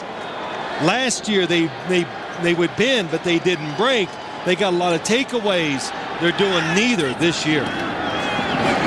Fake and throw to the end zone. Nope, outside the end zone. It's Lee with the catch at the 2.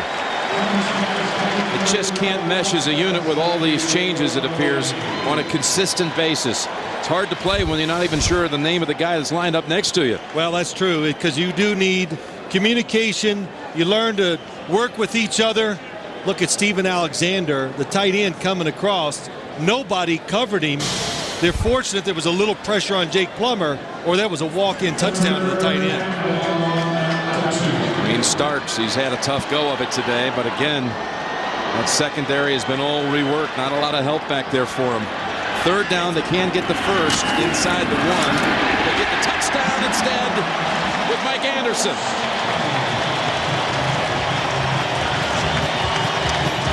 And a salute by the former Marine.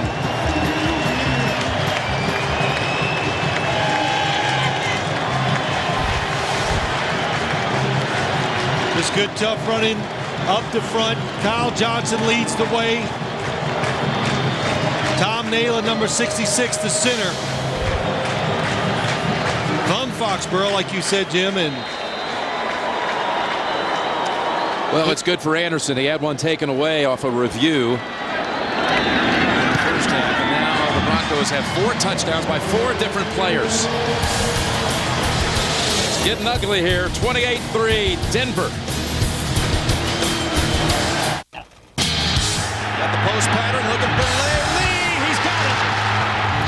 Back to Bell. Bell's in for the touchdown. Passing for it. Looking for Smith. Touchdown. He's on a long hookup with Rod Smith, and yes, it was another similar type play to Ashley Lely. Mike Anderson running hard, and Tatum Bell, every time he touches it, you hold your breath. a little bit like Reggie Bush. Good truth. Yes. Again, Hobbs thought about it and was advised by Bethel Johnson to forget about it. So we'll see what Brady and the Patriots have for the second half. They'll have the football for the first time at the 20 when we come back to the Mile High City.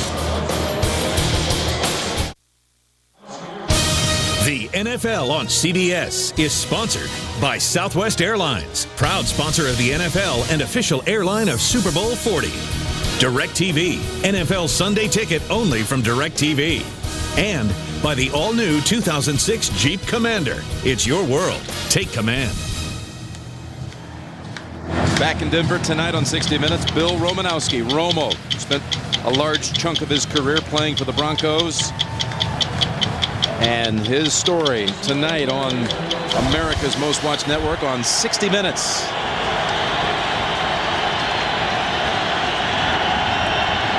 Metric pass. Come out running, and how about pass shaken up in that first half a couple of times. He's still in the lineup. Let's go back down to Bonnie. Well, Jim, the Patriots are in kind of a delicate situation with their running backs right now. They only had 19 yards rushing in the first half. Patrick Pass was out there on the last play, but suffered a right knee injury at the tail end of the first half. Now, the other back they have is Amos Zaraway. They signed him at the end of September. He's just learning the offense.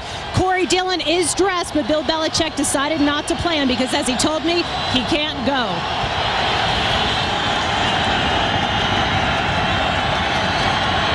Second down, Brady. Fires over for Watson. What a breakup. Well played by the Broncos. Cox with the tip away. Yeah, Tom Brady, really good throw to the outside. Jerome Cox just comes right underneath. And, you know, Bonnie Bernstein says, you know, what a situation they're in with their running backs. And, Jim, you and I talked about it at halftime. Tom Brady took some big hits in the first half. You got to be careful. You just can't let him stand back there and get beat up. Look at the total yards in the first quarter. Since then, they barely matched what they did in the first quarter. They brought in, by the way, Russ Holstein to take the place of Mankins, and again, Brady hit after the release. That was a big hit. He never saw it coming that time. Gets right up, though. Tom Brady, the one thing about him, Darren Williams, they're bringing a strong side blitz. This is a little uncommon. Usually it comes from the other side of the quarterback. Has caught Tom Brady, I think, twice today, not seeing him come. But Brady stays relaxed when he throws the football. That's why he has arm strength, and that's why he can absorb hits like that one from Darren Williams. He's hit only 3 of his last 13 passes. Darren Williams, boy, you can see rookie. Could be a playmaker. The flags are thrown before the boot.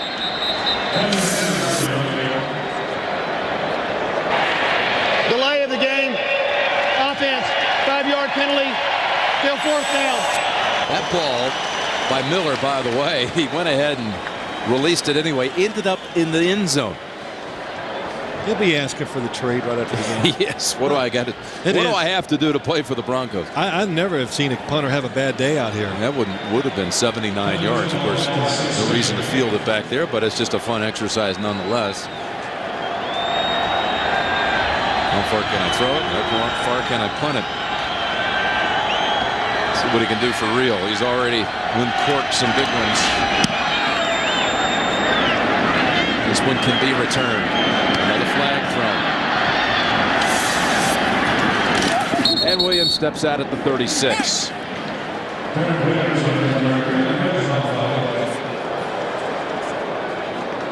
I really don't know if we had a kick today where there wasn't a penalty.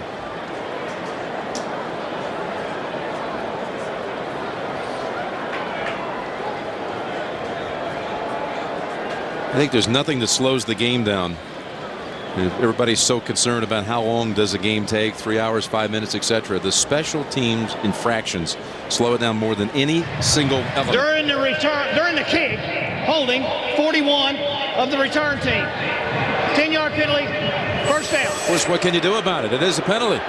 Tom Brady again. It's been so frustrating for him. No time to operate. His team's down 28-3. Touchdowns for the Broncos, 4 of the last 5 times they've had it. And they come out at the 16 after the penalty. Tatum Bell. He adds 4 to his total. We've got an update, so let's send you right to New York. Greg Gumbel. All right, Jim and Phil, in Oakland, the Raiders trying to stay within shouting distance of the Chargers. Lamont Jordan, his second touchdown of the day, this one from a yard out. The Charger lead is 27-14 as they start the 4th in Oakland. All right, thank you, Greg. And in that first half, we understand Randy Moss a little shaken up and limited in action today. But the Chargers have really been moving it on the Raiders today. Bouncing back to Oakland with that touchdown. Here's 2nd and 6. And another 2 for Bell. Let's send it right back across the country to Greg. All right, Jim and Phil, this will make old quarterbacks feel good. Off a Mark Brown interception, Vinny Testaverde, a 1-yard touchdown sneak. Buffalo's lead over the Jets is now 24-17 as they start the 4th. All right, a good one going there. Thank you, Greg. And Curtis Martin over 100 today for the Jets in that game.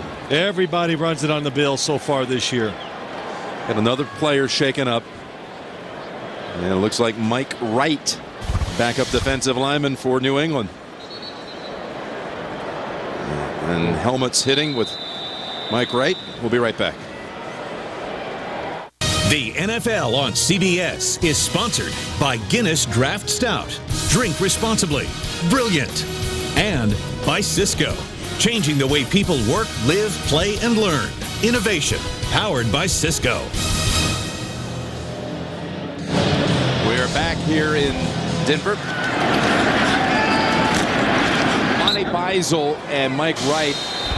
Helmets colliding, and Wright knocked out momentarily and on the bench now for New England. Mike Anderson in the backfield for Denver on 3rd down and 5. Deflected, and that was in the area of Wolford.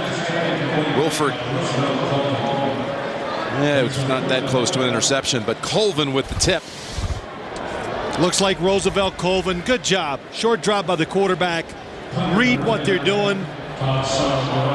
Jump up there. It wouldn't have mattered anyway. New England all over the short routes. Nobody was going to pick up the first down that time. So this time the Broncos stall. 3 plays and out. It's in Sauerberg. Punted against New England.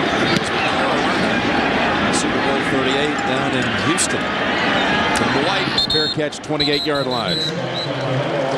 Tomorrow on CBS's all new, beginning with TV's best lineup of comedies, The King of Queens, the new hit, How I Met Your Mother, 2.5 Men, Out of Practice, and then Monday's #1 show, CSI Miami, plus The Late Show, David Letterman, all right here on the top network in the nation.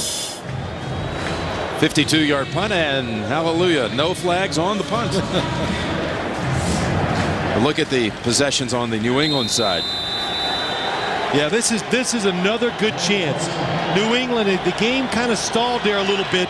Now they have a chance to maybe recapture something on offense. Big drive for them. They need to go down the field and score. Play action, setting up the screen, and pass got held up briefly. In fact, it might be a hold call against the Broncos. He got tangled up talking about pass with Dimitrin Veal, number 97. Nothing coming easy, though. Holding, 97. Defense. 5-yard penalty. Automatic. First down. And again, we talked about Mankins getting ejected from the game at the end of the first half. They've had to go rework an already reworked left side of the line that's missing Matt Light. And there is Hochstein, who comes in. Kazur, the rookie, has been playing the last 3 weeks. And look at the way now they line them up. Hochstein steps in at right guard. Kazur stays at left guard. And left tackle is Kazur.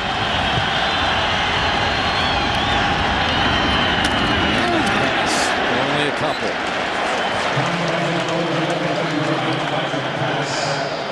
No real ground game to speak of today for New England. They had the 12-yard scramble by Brady.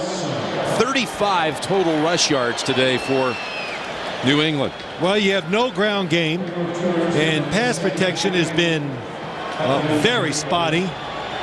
And the wide receivers not having their best days, not getting away from the defensive backs of the Denver Broncos. Second down and 8. Another quick hit as they tried to find Tim Dwight. It was Foxworth breaking it up. Dominique Foxworth, Darren Williams, Carl Pema, 3 rookies, the 3 high draft picks for the Denver Broncos. All of them confident, especially Dominique Foxworth and Darren Williams. We talked to Darren Williams, and he says, you know, I was confident. I came to Denver, went through my first mini camp. He goes, I reevaluated. I said, wow, I can play up in this place and maybe make it a contribution in the first year. And that's what he's done, now starting. 3rd and 8. Brady launches, looking for Dwight, has it, and shakes free inside the 20 and down at the 17. Sam Brandon brought him down. Might add, Foxworth broke up that last pass play. Champ Bailey, we saw him getting stretched out in the second quarter. Back into action after 2 weeks out with a hamstring. He is not in the game, has not returned. So there you see Foxworth, 22. That's just a good read by Tom Brady. You saw John Lynch goes up to look for another receiver. Tom Brady just throws it over the top. And it's a really good throw because he knows, once again, when he throws it, he's going to the ground with another hit. There you see it with their CBS stat tracks. 49 yards for Tim Dwight. Brady trying to go right back to him, and that one broken up by Lenny Walls. Lenny Walls, I'll tell you what now. You got Champ Bailey, then you got your second-round pick, Darren Williams, on the other side right now. But when you need a third corner, this Lenny Walls, he's tall. He knows how to play, and what I like about him, he's not afraid to take a chance. And when it's in the air, he can make the play on the football. So many corners now in the NFL. They can be all over the receiver, but the receiver always catches it. Lenny Walls is not one of them. 3 tight ends in for the Patriots, but a flag before the snap. They whistle it dead. This is the deepest penetration of the day for New Prior to the England. ball being snapped, false start, 88, offense, 5-yard penalty, still second down. Christian Fauria, who had come in along with Watson and Graham, the 3 tight end set.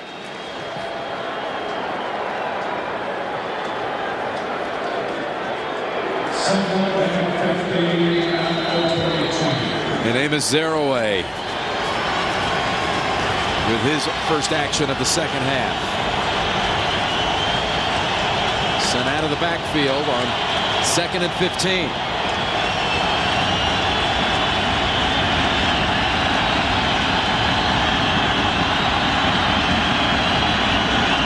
Denver looked like a little jumpy, but they got back.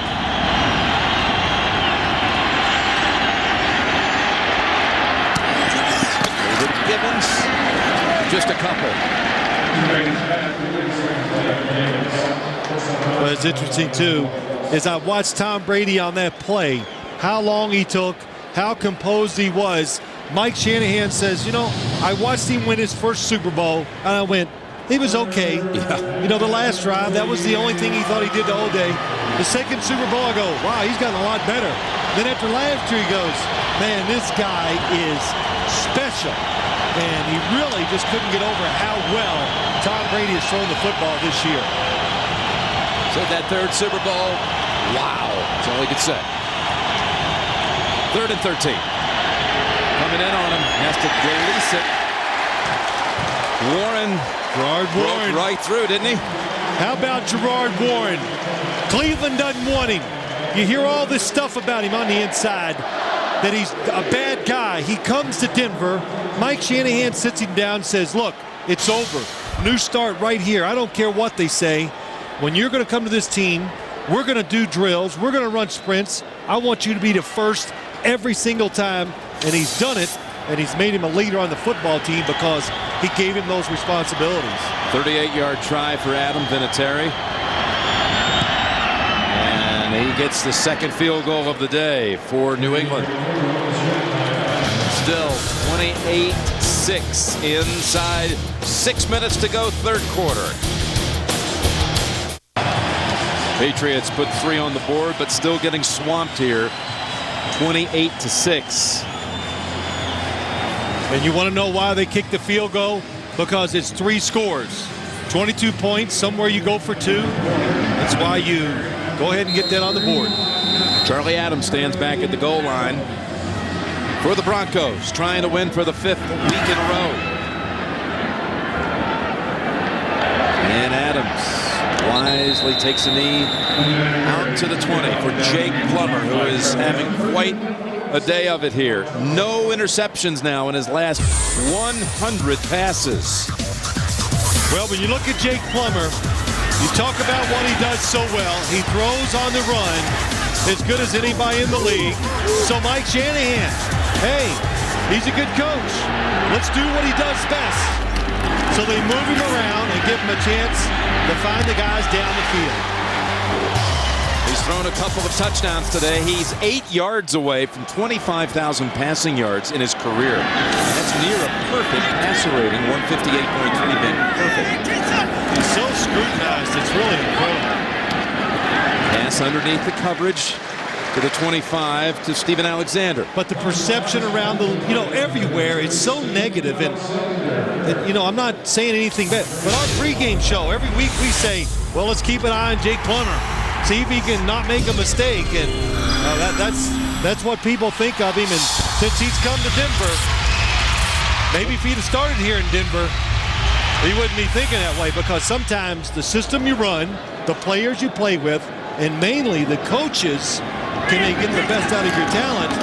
That's what determines what you are. Second down and a gain of 2, a 3rd and 3 on the way. You saw the 27 touchdown passes last year by Plummer.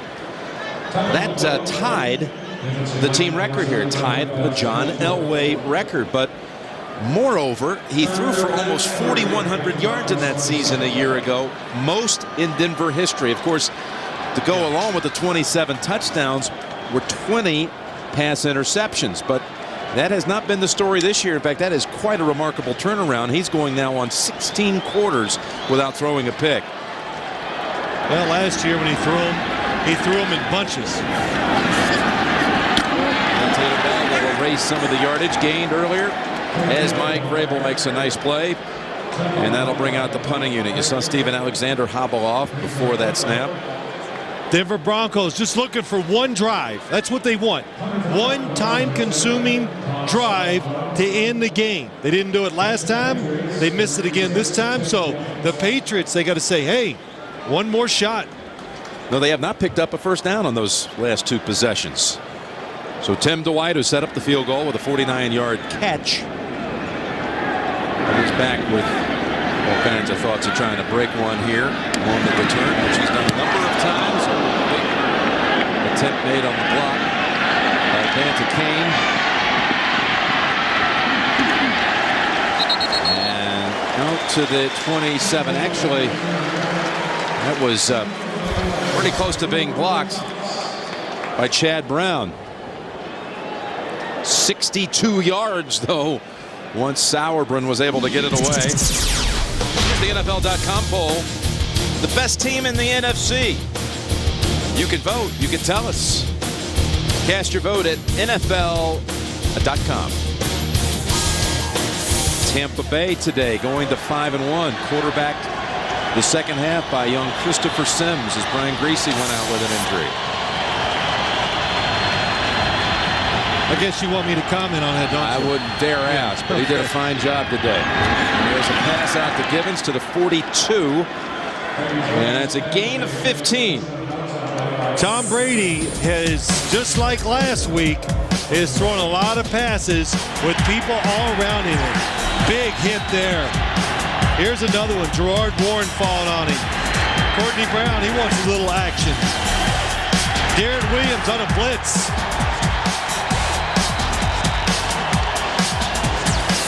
But he's hung in there, and sometimes if you hang in there long enough, the defensive pass rush, you get in rhythm with it, they get tired, and that's when you can start making some plays down the field. Denver is challenging the ruling on the field of a completed catch. They're going to challenge for the second time today what looked like initially a Givens reception. In the first half, they took away a 10-yard catch by Givens. I didn't even notice that it could be challengeable. 1 foot down. Is the left foot in? Let's watch it here. Right foot. Yeah, there's a graze there. Was there? I think so. I know why Mike Shanahan challenged it. It's a good challenge because the momentum has gone away from his football team. You do whatever you can do to break it. If it's call a timeout, he sees an opportunity here, get a coach's challenge. Let's watch it again, see if we can see where the left foot hits the ground. Looking for a little sweep here across the sod. Yeah, that looks like it could be. There's certainly not enough evidence there to overturn it to say that there's clearly not contact with the left shoe and the grass. Jim, I think that'll be the deciding factor. Evidence. I've noticed you backed away from your original comment. So about not quite as sure as that foot did hit. No, that's in. I have no doubt. I stand by the original statement. Oh, okay. It's not like you. How's your fantasy team doing today, real quick? Oh, the one on CBS Sportsline? Yeah, Sportsline. You're always talking about it. Phil Simms today, head-to-head. Oh, we're playing each other? Oh, yeah, right. Oh, I didn't even know that. And what's the score? I wish the folks could see this little computer you have right in front of you today. Oh, yeah, right. Celebrating with every point. Well, you know, added to your tally. Let's just say, like the Patriots, the champions of a year ago. Yeah. The champion of our Guru League a year ago. Don't compare yourself to Patriots. Is having a tough go of it here. Well, looks like a Sims conquest. My man Chris Hatchett, he's my general manager. He did another fine job today. Well, you got to take a little ownership position. I know you do. I do. Hey Jim, I delegate authority. I'm not like you. I'm not, overriding every little decision. Yeah. A control freak? Yeah, I'm not. That's the word. Yeah. I think David Givens knows he's got one here. He had one taken away in the first half. After reviewing the play, the receiver got his right foot down, tapped his left toe inbounds with the ball in possession. It's a completed catch at the sideline. Denver will be charged with their first team timeout. I think that's almost how I said it. Didn't he tap the toe? Sounded like a dance step. What I like too, Walt Coleman's description of what he was looking for and what happened on the field, very clear and very well done. The difference is we listened to Walt Coleman. We're listening to you. Yeah, thank you. I think you had it yourself. Didn't you say you were 0 for 3 today so far? Yeah, but it doesn't matter. That was right in front of Mike Shanahan. So, I mean, this was, if you're going to challenge a play, you couldn't ask for a better view of that last one.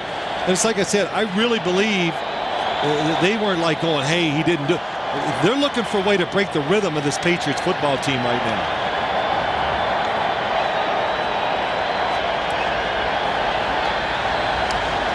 Well, it'll be a first down. Last challenge. We're out of challenges. If you don't call 1 1 quarter and 3 minutes and 29 seconds. A challenge in its own right. Here's a challenge on Thursday, Survivor. You know, Gary Hogeboom, the old quarterback, is still in this thing.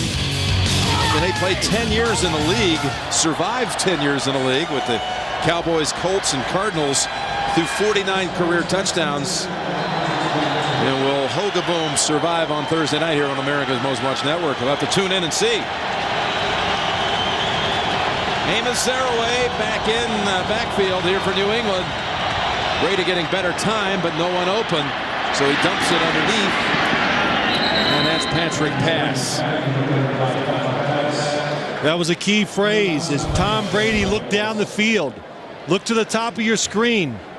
2 rookies passing it off. Pretty nice job. I know you think he's open. There's a safety back there waiting for the throw.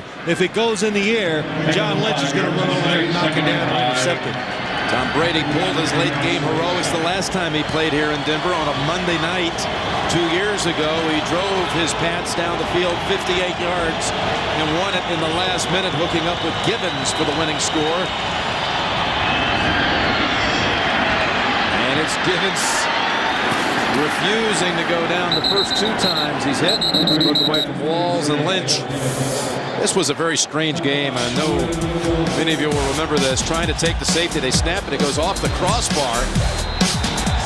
Punter said, "Wait, we didn't want that. We wanted safety." And after they held Denver on the free kick in the series, they got the ball back, and guess what? Brady down the field to Gibbons for the win. Gibbons is out for this play. Bethel, Johnson, and Tim Dwight in. And a flag thrown on the snap as they pancake pass at the 33. Michael Myers on the hit. This is for Tom Brady the closest he gets to playing at home. Illegal formation on the offense, number 82. 5-yard penalty, still first down. And when I say at home, I mean San Mateo, California. This is as close as he gets all year. So there are about 30 family members and friends, including his mother and father, Tom Sr. and Galen, his mother, on hand here in Denver today. Coming off a week, saw one pass deflected and picked off by Demario Williams. Had that ball fallen incomplete, he would have had the highest passer rating last week of his career. Tom Brady knows it's a blitz. Trying to change the protection. Steps out wide of it. Finds Branch. Out of bounds at the 29. You know, one of the reasons why Tom Brady knows it's a blitz, when Denver covers those inside offensive linemen, it's almost 100%. They are going to come after the quarterback. He has a little play action fake, gets far removed from all the pressure and able to throw the football outside. Last 2 minutes, third quarter. Patriots drove it last time they had it, led to a field goal. They're driving again. Patrick pass with a nifty move to get free. And he has the first at the 18, running behind Ben Watson. And for those expecting to see 60 minutes, you are watching the NFL on CBS. The game between New England and Denver. Jim Nantz along with Phil Simms and Bonnie Bernstein. Denver leading it here 28-6. 60 minutes will be seen in its entirety immediately following the game, except on the West Coast. Bill Romanowski, and he has a lot to say on 60 Minutes coming up. Yeah, I'm curious to see it. We interviewed Bill Romanowski over the years many, many times. I just thought I've never been around a guy that took care of himself so much, but we're going to find out there was other reasons involved. First down and 10. They float it and batted away. What a great play by 5'8" Darren Williams. Darren Williams, Jim, why he makes this play. If you're going to be 5'8", there's something you got to do then. You got to be very fast and able to react and change directions immediately, and that's what Darren Williams can do. Probably in a short burst, there's no doubt he is the fastest guy on this Denver Broncos team. At the Combine back in February, he ran a 4.34, electronically timed 40. He was disappointed. And he was the second-round pick of the Broncos. He was on New England's radar screen, but the Broncos nabbed him first. Over to Ben Watson. Quiet day for the tight ends of New England after a prolific go of it last week against the Falcons. Yeah, it really has. And you just go back to Darren Williams in that play. When you get a drive like this and you're losing that momentum on defense, you just somebody make something happen. And what he did, knocking it down, he's put the Patriots now in a tough situation, 3rd and about 5. That'll be 2-down territory now, no doubt, for New England. I think so. Closing seconds of the quarter. Quick pass, has his man, 1st down. That's Deion Branch again. And that'll probably close out the 3rd. Denver adds a touchdown in the 3rd. Patriots a field goal. 28-6 heading to the 4th. You're watching the NFL on CBS. We're starting the 4th quarter here in Denver. And the Broncos with a 28-6 lead. But New England inside the 10 as we start the 4th. Getting a little rhythm going with their offense. This stretch for the Broncos of turnover-free football is quite remarkable. And not turn it over in the last 3 games coming in, and another clean performance today. You know, their style would, it's interesting. Their style of play should lend itself to very few turnovers. They run it a lot, and they use play-action passes. Those are low percentage plays to run for turnovers. 1st and goal. Patrick pass, spinning and finding the end zone. For the 2nd straight week, Patrick pass runs it in, this time from 8 yards. Well, they couldn't run it, they couldn't throw it, they couldn't protect Tom Brady, but they have found a little rhythm in the play calling. A nice trap block on the inside that time allows Patrick pass to get down the field.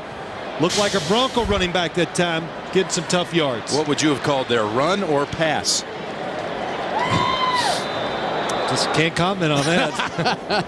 All right, we'll let that one go. All right. Only his 2nd career rushing touchdown, and it's back-to-back. Terry brings the total to 13, 8 yards out for the touchdown.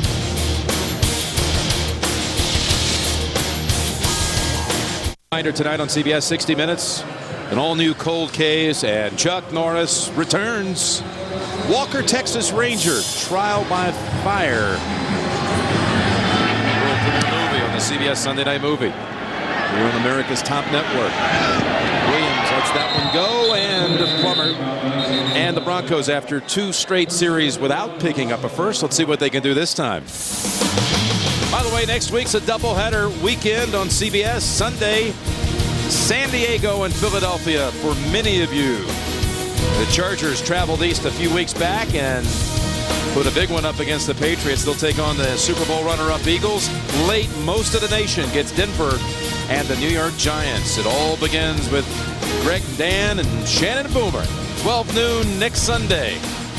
The NFL today. Get a doubleheader day started on CBS.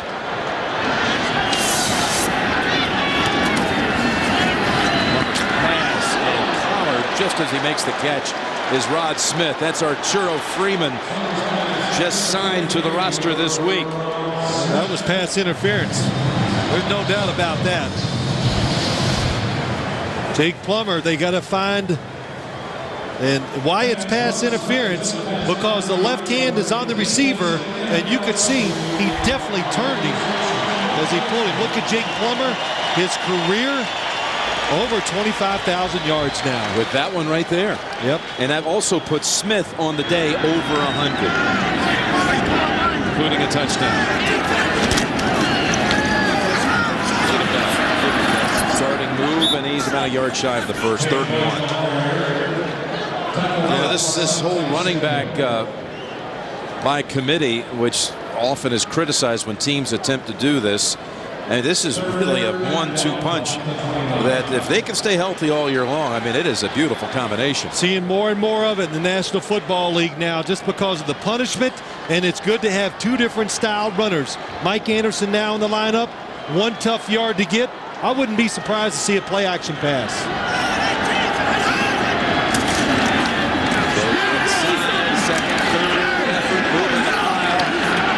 Patriots. The official coming in down the line. Of course, I was wrong. They try to change it up and give it to Kyle Johnson. Patriots not full, playing for the run inside, and it is. Patriots unhappy with the spot. They should be. It looked like he didn't even get back to the line of scrimmage when he was running the football. Vince Wilfork, look at the blitzers inside. They are playing for this all the way. There it is, second effort. Let's backtrack a little here. He made it. You think so? Yes. Well, he's going to challenge it. It's really tough to win these type of challenges when you're looking for a few inches. It has to be pretty evident before they'll move it back. New England is challenging the forward progress spot. Good challenge by Bill Belichick. He needs his call to keep his team going forward. They got momentum. Watch it. Does he get to the football to the line? Boy, from that replay, I would say no. We'll take a break here in Denver.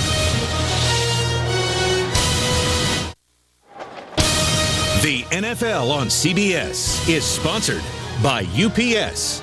What can Brown do for you? LendingTree.com. When banks compete, you win.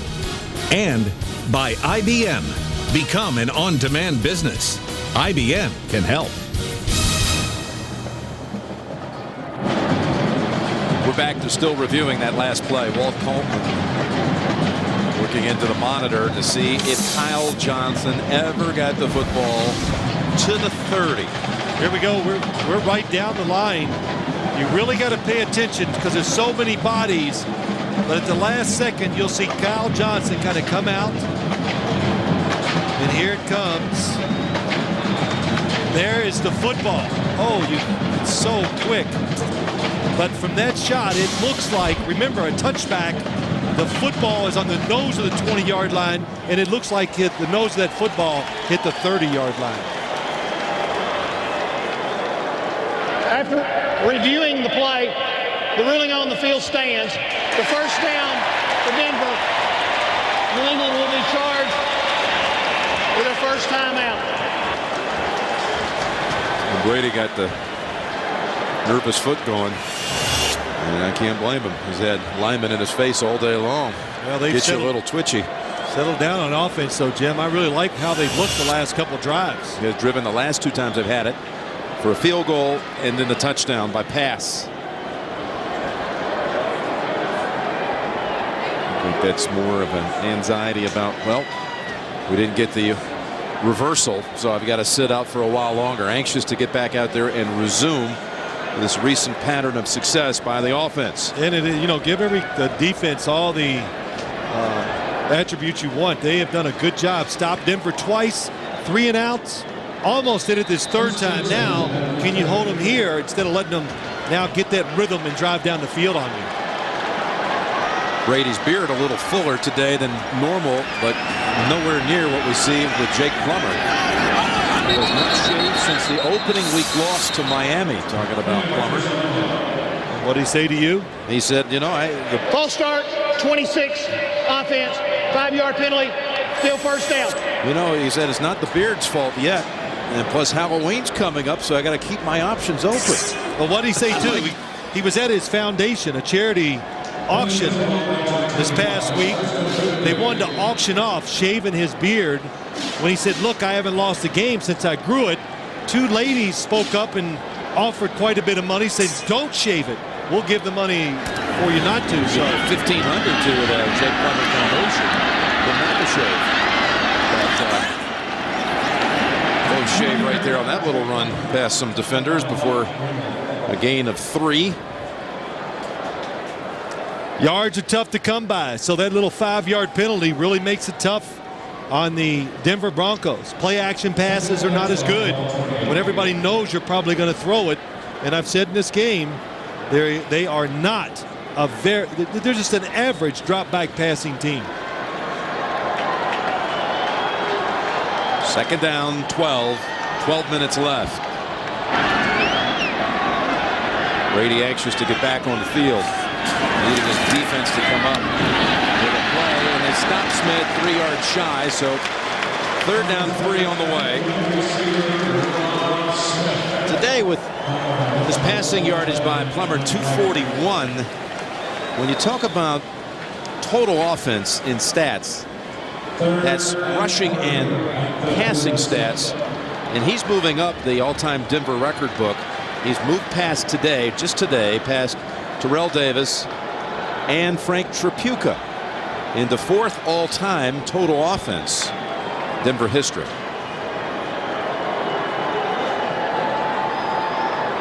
I think Plummer's going to call a timeout. He's going to wait till the play clock goes all the way down.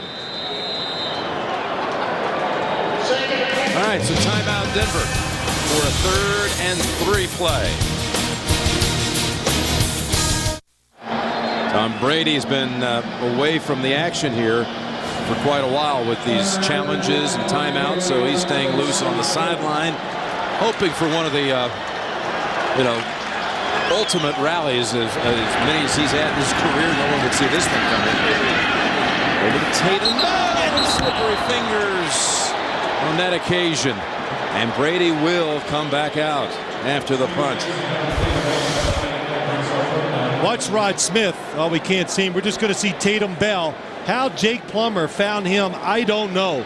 Rod Smith running short across the field, just got leveled by 2 defenders. Maybe that's the reason why nobody was on Tatum Bell.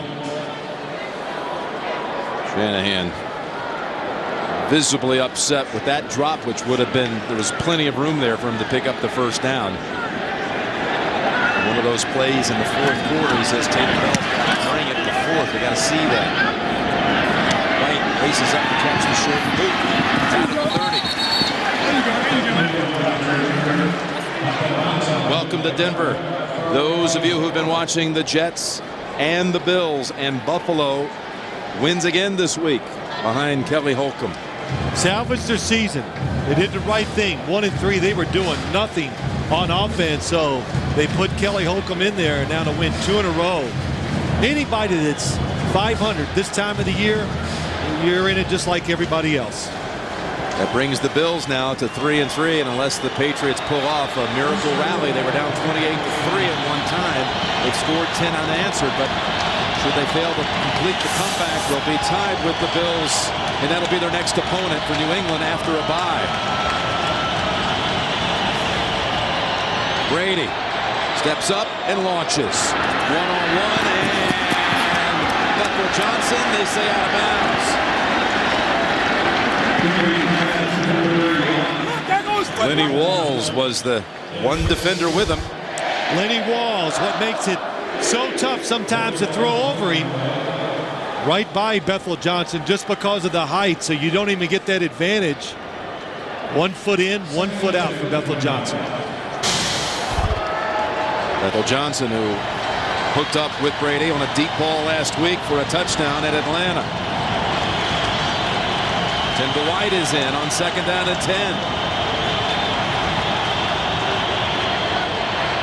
Ball out blitz. They beat it with the screen. Patrick pass. Blocker ahead. Pass cuts back center. And still on his feet to the 39. He's having a huge day. And for those of you just joining us, Corey Dillon dressed for the game, but in the pregame warm-ups, they decided it would just be only an emergency duty that he would go today. Well, here comes the blitz. John Lynch, watch it as they come up.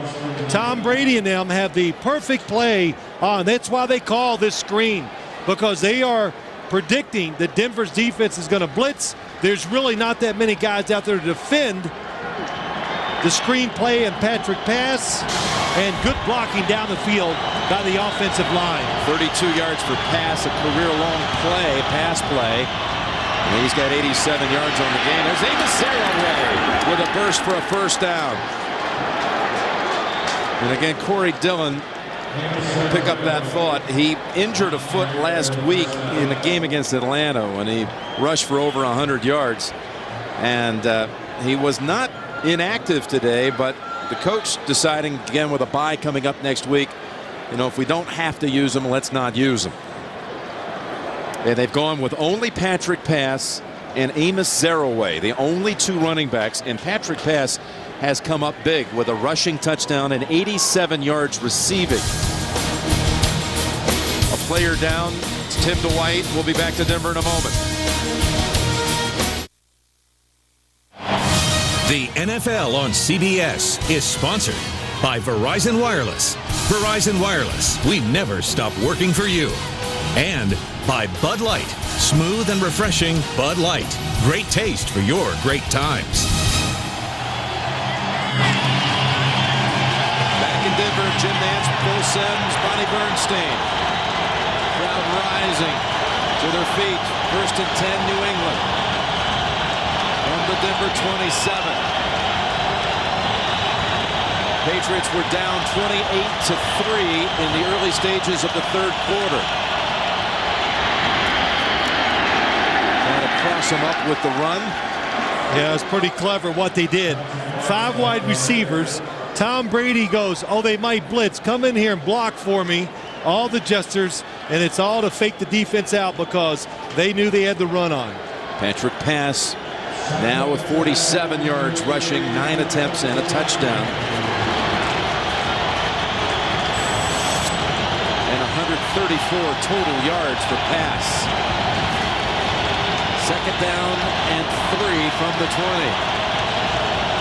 Champ Bailey has been out since the 2nd quarter, re-aggravating his hamstring. And that's Branch driven back short of the 1st.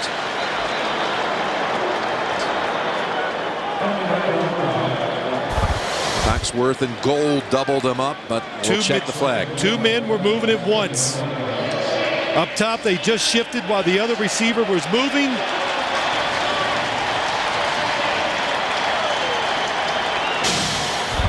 And the procedure penalty will back up the Patriots to the 25.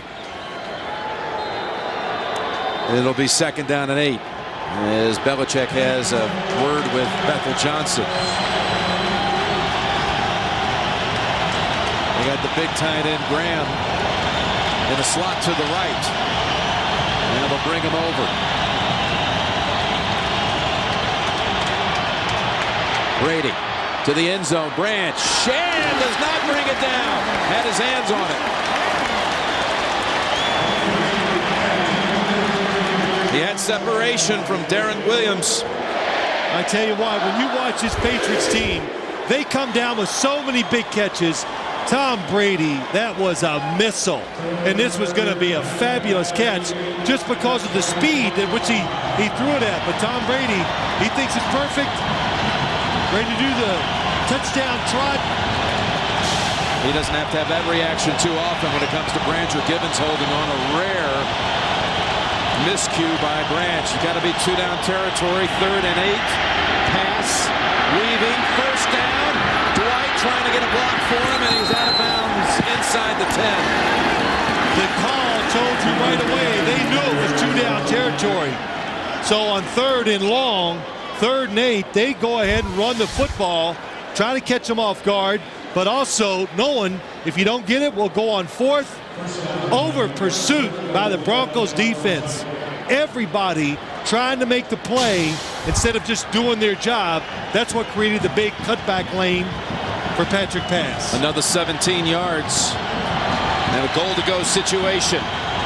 Pass has 56 yards on this drive. Back at the end zone, Gibbons, and they say he pushed him. It's a touchdown. They're going to confer first, no signal. They rule a push out. That makes an automatic touchdown. There it is, touchdown Gibbons and the Patriots. You don't have to get your feet down. Broncos cannot challenge it because they are out of challenges. And Bill Belichick, you kick the extra point now. You don't go for 2 yet. Up in the air. Got them both down anyway. He's down anyway, so it's not even a good arguing point. That's what they did so well last year, the Patriots. Play action fakes, throw the seams up the field. We suddenly have a ball game here. Oh, you know what? This was 28-3.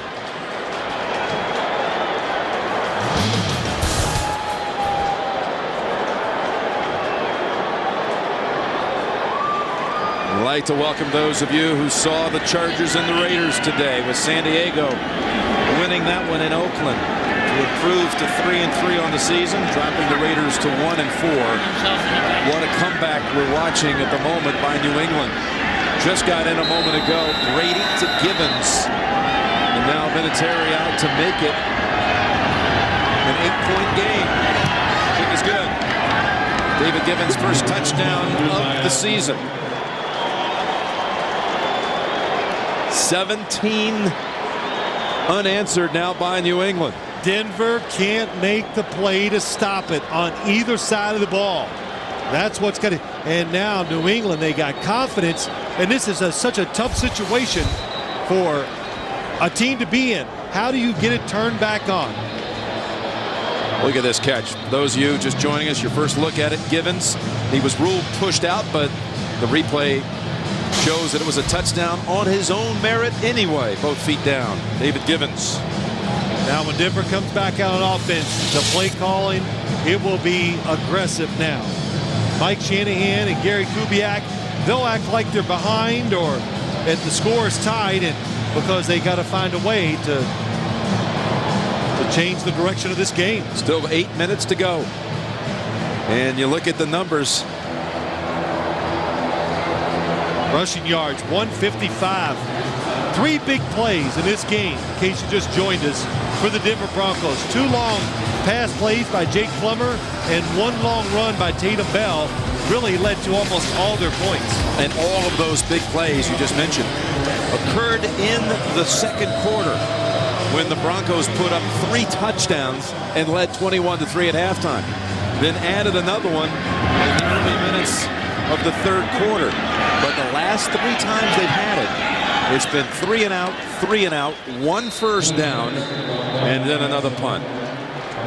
Again, the lineup tonight on CBS, Bill Romanowski with his full story of his career and his attempts to try to be physically what he thought would make him the best football player possible. Yeah, he admits he used steroids. That's what he is. Cold case and Walker, Texas Ranger. Chuck Norris back on CBS tonight on the CBS Sunday Movie. Total yards. Look what the Patriots have done in the third quarter and the fourth quarter compared to what Denver has done. Anderson in the backfield now. Moves ahead for 6. Remember the last time Denver had it, they were going to pick up the first down, it appeared. A little screen pass over to Tatum Bell, and he dropped it wide open in the flat. Yeah, that was really a game-changing drop. And the clock, you're down 8 points, you're the Patriots, you need stops. You can afford to give them a couple first downs, but not many, because if run the football, get 2 first downs, it'll take it down to the 2-minute warning. Right back to Anderson. And he's forward for a first. He just keeps driving the legs. And that picks up not only a first, but a couple of more valuable minutes. Attitude runs by the running back, Mike Anderson, and also by the offensive line. The game is on the line. Let's go. Find a way. What are you about? They're about running the football.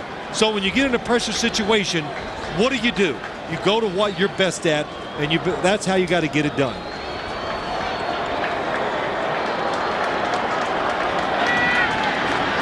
Plummer comes to the line with 7 on the play clock. Going to use most of it. First down run again. Third straight carry, Anderson. That's a gain of 2. Tackled by Jarvis Green, who is in today for Richard Seymour, inactive for the second straight week with a knee. Dan Klecko, number 90, has been in at right defensive end. He just goes out. They have run the football right at him a couple times. A little undersized for a defensive lineman for the New England Patriots.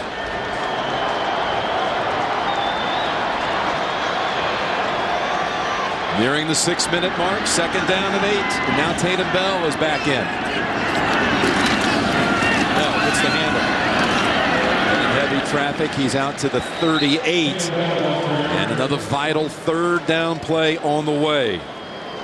3rd and 3, it looks like. Bell over 100 today. What do you do in situations like this? When I was a player, I never knew exactly what I wanted them to call. Do I want to pass? Do we run it? Do we catch them off guard? It's such an in-between down and distance. And really, there's almost just one way the defense can play it. They play aggressive regardless, because if you're aggressive, you can stop the run. And, of course, if you're aggressive, you have a chance to make the quarterback make a quick decision. Bell is the back, 3rd down and 3.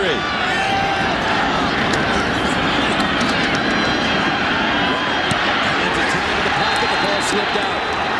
Incomplete, it's ruled, no fumble.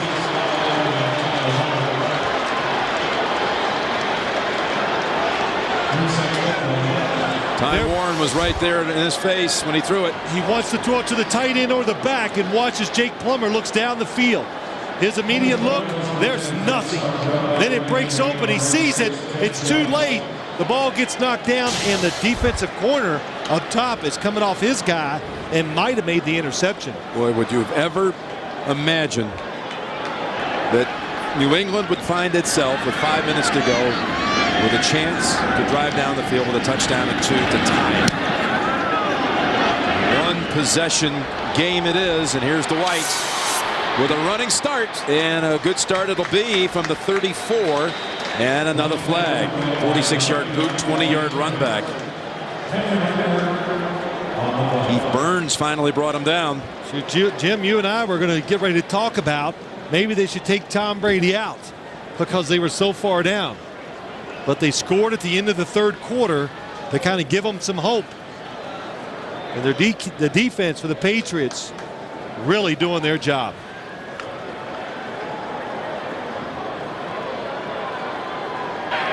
Holding during the return, during the kick, 98 of the return team. 10-yard penalty, 1st down. Well, we all know this is the time of the game, too, as 5 minutes, 2 seconds remain, when Tom Brady not only thinks he's going to be able to do it, but the other team thinks he will as well.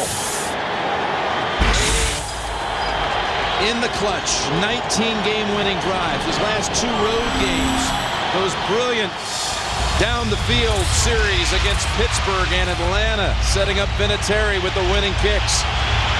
But this one would be the mother of all comebacks for Brady. Well, this would be, you know, I'm not going to say it's going to go to the top of the list because the Super Bowls were pretty special, but away from home against such a quality opponent and where you've been dominated for most of the game. And to start the series from the 7, fires, catch made, Branch out at the 25 with ease. They pick up 17. I do not think you can just rush 4 right now and cover these receivers down the field. Deion Branch in the slot, you're Darren Williams. You got to show respect because he's so fast, so shifty, and he is the #1 guy you fear when you play this Patriots offense in the passing game. Last week, the Redskins against Denver outgained Denver by 190 yards and plus 17 first downs. But in the end, it came down to a 2-point try, and Denver's defense knocked down the 2-point try. We could be on that same kind of path today as Pats tries to find some room, and very little there, only a gain of 2.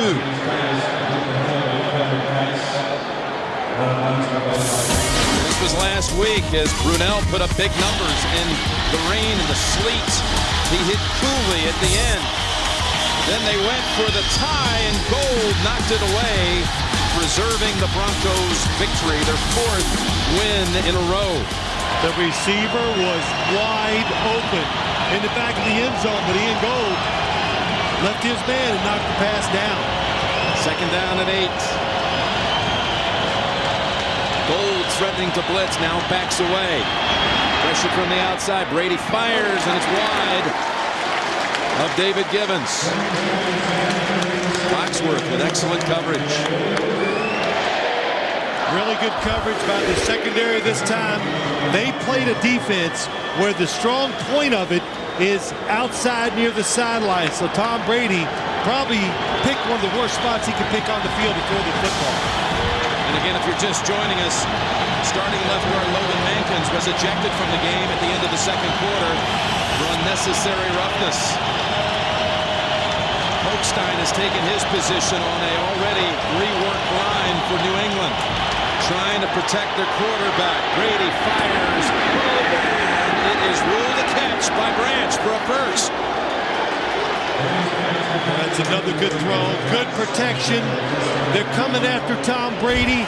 He stands in there cool. What's new? Deion Branch. Oh, what a nice. That's called a squirrel route. You fake the outside. You go up the field. You stop. You make them think you're going deep. And then he turned around. Tom Brady right on the money with the throw. First down at the 38. 4 minutes to go. With time. Open man and Givens this time. Unable to make the grab. Patrick Chukwuemeka, though, at the end was coming in on the edge. Tom Brady needs about a half a second more. He could take something off of it and just make it an easier catch for David Givens. It was pretty easy anyway. They crossed the receivers inside, and the defenders got mixed up. That's why David Givens was wide open. Sam Brandon is in at safety for Denver as Nick Ferguson was injured earlier in this game.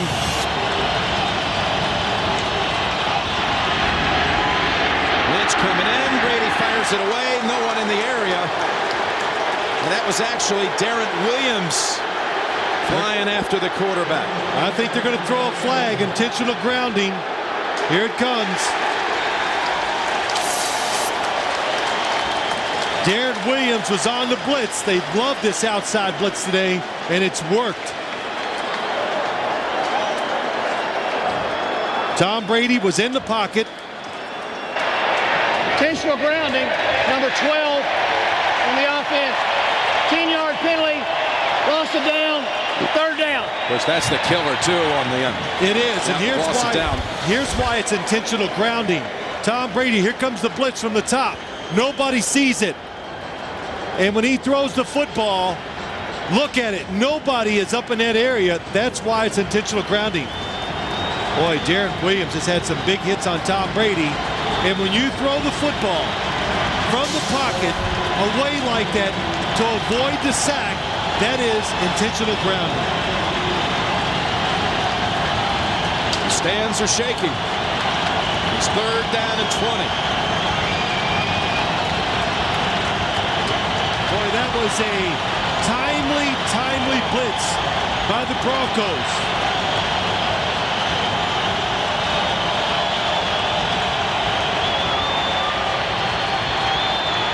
Rolling out, Brady fires, catch made. Now they rule it incomplete. What a hit on Branch. They converge. 3 defenders come and hit Deion Branch. Al Wilson's one.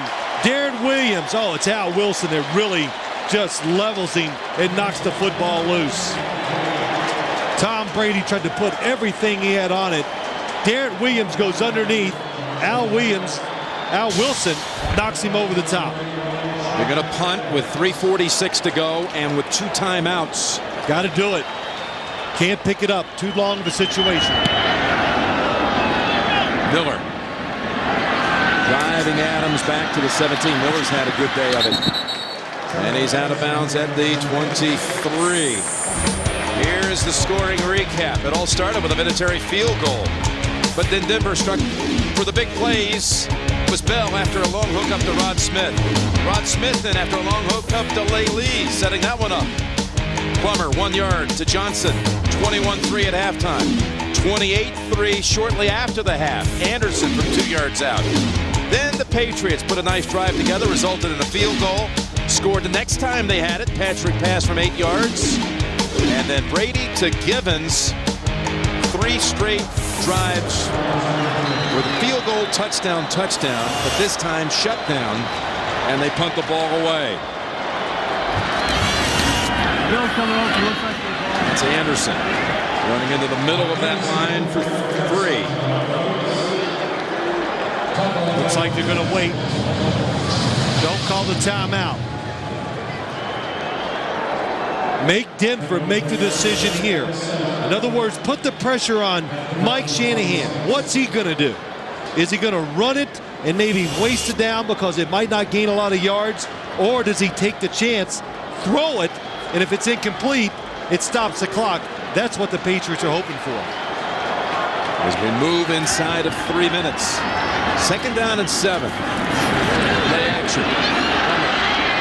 Patsier. Eyes will have a look at him. Patsier makes the cut move and picks up the 1st down. A gain of 12 as Jeb Patsier made a nice cut move to get away from the hit. Yes, the Patriots not fooled Willie McGinnis. Ty Warren all over him, but Jake Plummer acting like Tom Brady, nice and cool, finds Patsier, and what a move from a guy who got hit so hard earlier in the game. Yeah, Patsier took a vicious hit in the 1st quarter from Asante Samuel, but has come back to catch 3 balls today. Timeout called by New England with 2:25 to go. And again, the lineup tonight on CBS, 60 Minutes coming up directly after this, except for those of you on the West Coast. Cold Case, all new, plus the world premiere movie, Walker, Texas Ranger, Trial by Fire. It's all coming up tonight on America's most watched network. Mentioned the hit on Patsier in the early minutes of this game, and here's a look at it. It is a big hit. That's Asante Samuels coming off his guy and hits him, and let's tell you, tough. Well, tough is redundant when you talk about the NFL. You know, the weakest guy out there is a pretty tough guy. But there'd be a lot of guys that wouldn't be back into the game that's after right. that, right? That's right.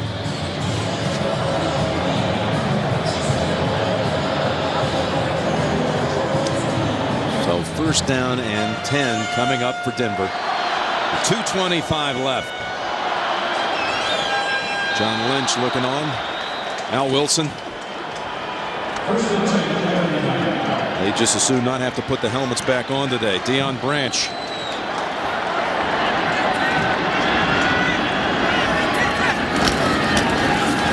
It's Anderson to the 42, gain of 3. Running into Willie McGinnis. And another timeout called. This is going to be it for New England. They'll have the 2-minute warning, of course, too, that can stop it.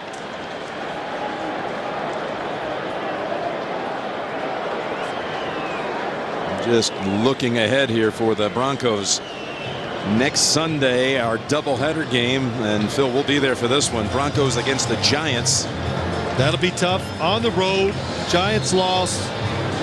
Philadelphia dipping into the NFC East for a couple of weeks. Then they're bye, and then out to Oakland, and then the Jets come in here. You know, it doesn't matter what schedule you put up there. For any team in this league, you just go, oh, that's pretty tough. There's just so much talent. The skill positions, everybody's got good running backs, receivers. So it makes it competitive and close on the field. New England going into the off week, and then Buffalo hosting Buffalo. Indianapolis, that playoff rematch from the last couple of years.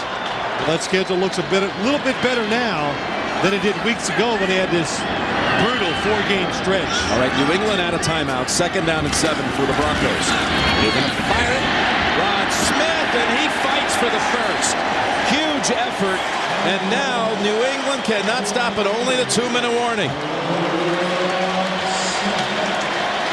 That may have done it. 2-minute warning in Denver. Rod Smith, the old veteran, picks up the 1st down. Jake Plummer under pressure, crucial situation. Jarvis Green tries to knock it down. Good job by the defensive lineman. Bottom of your screen, Dwayne Starks. Big moment, you can't give the cushion. It wasn't that far away, but good, tough play call by Mike Shanahan. Good execution by Jake Plummer. In those situations, that is not an easy throw and catch. And with the Patriots out of timeouts, it's kneel down time for Plummer, who instead of just stepping back for a 1-yard loss, he'll put a positive yard into the stats. Take that step back and take a 1-yard loss, and they overrun you. We'll just go ahead and snap it and go forward. What a game. Yep, what a game. And, well, the Patriots got one chance with the ball to go down the field and see if they could get a touchdown and an attempt at a 2.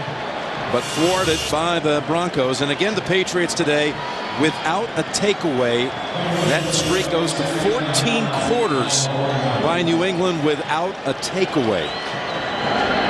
And on the other side for Denver now 4 straight games without committing a turnover.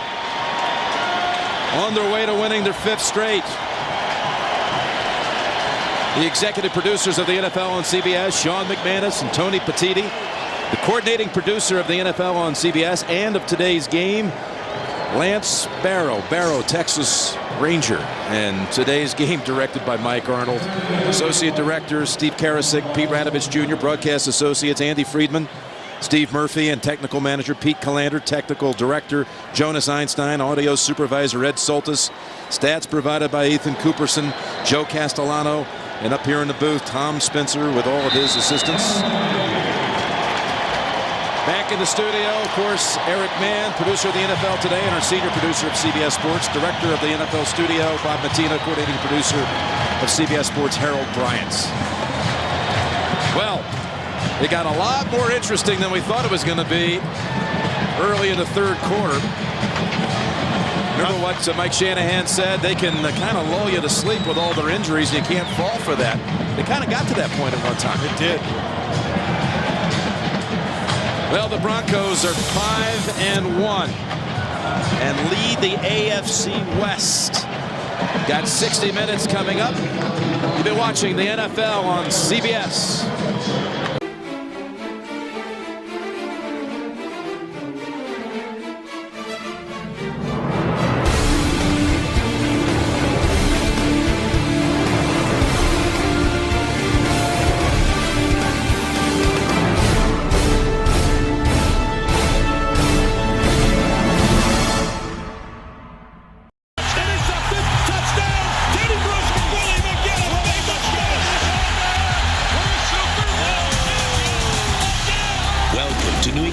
Patriots 5th quarter, brought to you by the New England Ford dealers, home of the best-selling cars and trucks in New England. All right, welcome everybody to UPN Channel 38, 5th quarter. Bob Lobel with Bob Newmeyer and Scott Zolak and Steve Diassi, and here we go. They can't all be dramatic comebacks, but they certainly made a game of it, down 28-3 and coming back, but losing 28-20, too deep a hole and not enough time. And so, gentlemen, here we are. We're 3-3 after 6 games. And I know, Steve Diassi, at one point, maybe 3 or 4 weeks ago, you said you'd take 3-3 after 6 games. 3-3, looking at the schedule, according to the Elias Sports Information Bureau, you're looking at the toughest schedule in the history of the NFL. That's the way they're looking at it. So, and a lot of those games, Denver, Pittsburgh, Atlanta, all away games. So if you're talking about a tough schedule, it does not get tougher officially than the schedule the Patriots had. 3-3 is fine. You're going to win 5 or probably 6 division games. You've got to find a way to win Kansas City or with Indianapolis. Normally, Bob, fans hate bye weeks. I would suggest that this bye week comes at an ideal time for the Patriots to heal up primarily because they're so banged up with injuries. And today, without Corey Dillon, they weren't able to establish anything in the ground early on. So Denver was able to, pin their ears back, as the cliche goes, and rush Brady and drive him daft throughout the first half. But we were kind of prophetic. Last week we said when Matt Schwab hits you for 400 yards of offense, you're in trouble. And certainly they exposed Dwayne Starks, who simply cannot play on the corner, and they're killing Chad Brown inside. That's another big issue for this team right now. So defensively, problems without Dillon running the ball, Bob. They were in a passing mode. Denver knew it, rushed him, drove Brady crazy in the first half. But hey, you got to give him credit for a really gallant second half try. Absolutely. Out there, when you think it's everybody's said this game is over, there's no sense going on, let's just get through it, and then they still have a chance to come back. Play of the game, the Heineken Red Star play of the game. Zoe, this was your play of the game, your choice, and we decided to climb on board your wagon. Just a little veer option right here, and this is just Tatum Bell spraying it. You see bad angles taken all over the board. Eugene Wilson, I mean, he wasn't even in the tackle box. At this point, it's 14-3. After this, Mike Anderson had the run down to the goal line. We know they replayed it. They said his elbow was down. Next thing you know, Jake Plummer bootlegged. that's where Chad Brown got beat again for a touchdown on the pass. This made it 20-3. At this point in the game, I thought this was it. Lights out, close the door. But this guy does it each week, in and out. He did it last week 2 times against Washington. And you see the explosiveness they have with their backs. As soon as they get to that crease, they're able to take it for 56 yards. That was the third play. Backbreaker. That was the third play of plus 50-yard gains for the Denver Broncos. You can't win a game when that happens. It's amazing. That's practically a turnover in your own end zone. And the other part of that equation is that now you've played, 3.5 games without creating a turnover defensively. You can't win football games like that.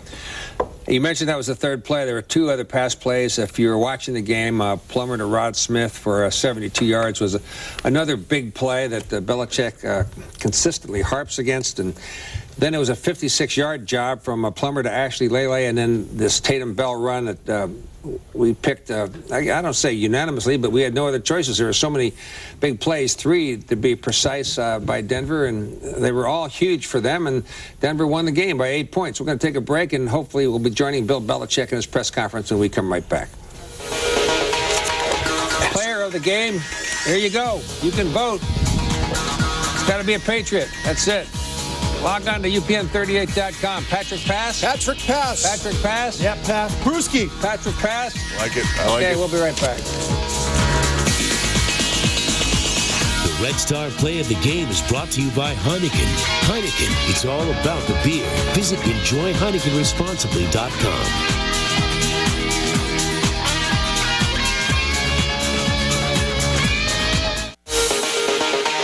Guests on New England Ford Patriots 5th quarter receive a gift certificate to Milton's, the store for men. At Milton's, you'll be as comfortable in their stores as you will be in their clothes.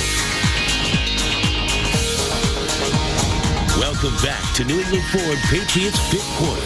Brought to you by the New England Ford dealers, home of the best-selling cars and trucks in New England.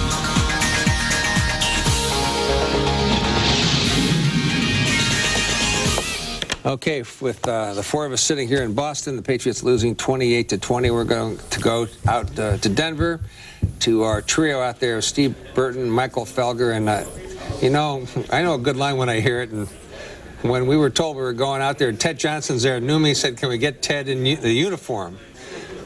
It was Numi's line. He's got to take credit for it, but let's go out there and see if that uniform is still hanging up and if number 52 can actually suit up in 2 weeks. Steve?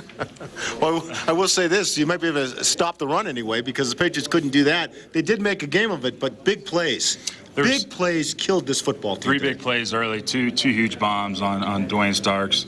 And then I thought the play of the game that kind of broke the Patriots' back was the Tatum Bell right before the half. Right up the middle. Inexcusable, you know, with less than 2 minutes to go. So those 3 plays are killers. And look at who made the tackle on that Tatum Bell run. It wasn't any of the safeties. Safety play to me was huge today. Safety play was huge. We'll to Bill Belichick. Bill Belichick's at the podium. We played a good football team out there today, and obviously, we weren't able to make enough plays. Certainly gave them too big of a lead there in the first half. And it's too far to come back and give them credit. They're a good team. They played well. We just didn't make enough plays to win. And I hope we can play better. But that's what happened today. We just came up short early and fell too far behind and just couldn't make it all up. So, and then on the I'll just say this one thing, and I don't have any other comment on the Teddy situations with the statement we released. Organizationally, I'm 100% behind, and that's really about all. I don't have anything else to add to it. I think that everything that we can say at this time has been covered, and that's all I have to say.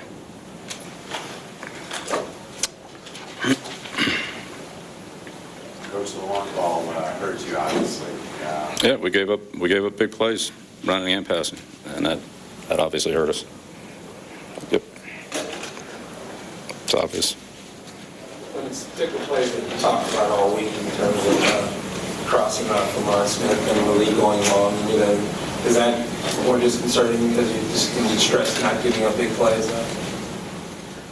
Yeah, we never try to give them up. I mean, we try to prevent that every week, and we just got to do a better job of it. Is Corey Dillon physically okay to play, or is he not really?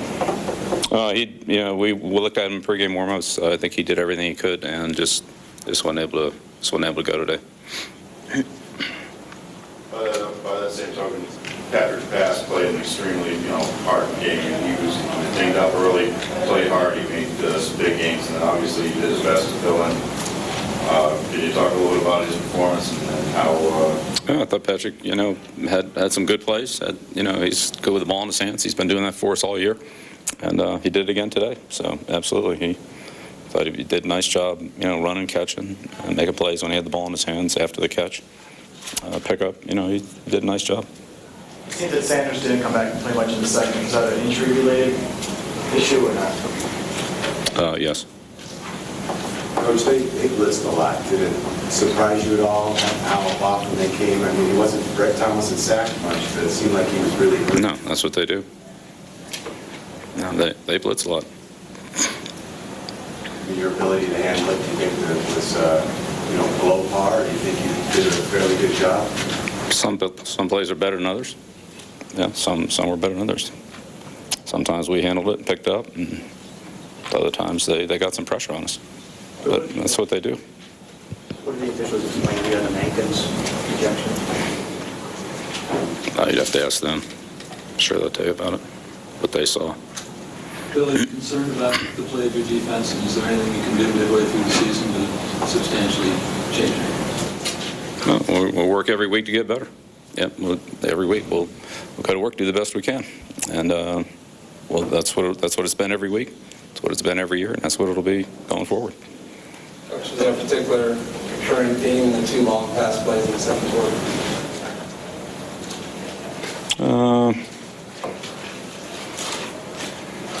No, not really. No, it was supposed to be safety help in one of those plays or just one-on-ones. Look, they made the plays. They give them credit. They made the plays.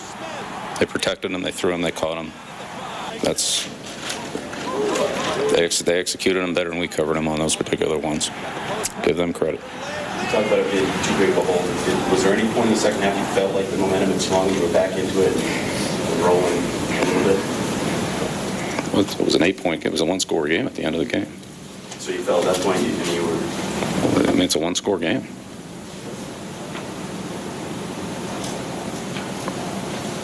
What are you looking for? It's one-score game at that point. You get one score and get a 2-point conversion, you can tie it up. I mean, it's obvious, right? Good. You man-to-man coverage most of the day, and so what always we mixed it up. Some man, some zone, some combination. Does the volume of injuries ever get to the point where you can't overcome it? Well, look, I'm not going to get into a big analysis of that. Players that we activate, we play, and we think we can win with. Bill, you mentioned big plays, but how much did drop balls hurt you down the stretch as well? But look, we had some opportunities to make more plays than we did, and we just got to take advantage of all those opportunities against a good team like Denver, and we weren't able to do it all the time in all three phases of the game. So that's, there were plenty of plays all the way around that we've got to do better, and obviously they're good, and they gave us some problems, and some things that we didn't handle well enough that they did. You shut them down from after the first drive of the third quarter on. Did your defense just play better than earlier? Was there a change in scheme or something specific?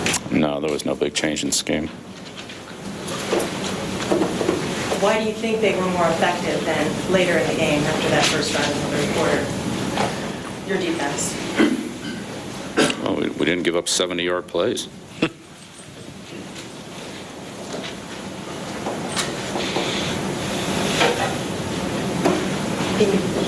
You've got the bye week now. What will that do for you in terms of being able to just get some of your guys back on defense and hopefully tighten up the defense? Well, I mean, the bye week's what it always is. It's an opportunity for some extra time to work on the things that we need to work on, and we'll try to utilize the time the best we can to make the most improvements we can in the football team, going forward. So that's what we'll do. What would be your priorities defensively? Right now, our priorities were the Denver Broncos. That's all we're focused on was Denver, and we'll think about next week, or we'll start working on it now, tomorrow. But we weren't thinking about the bye week. We're thinking about Denver.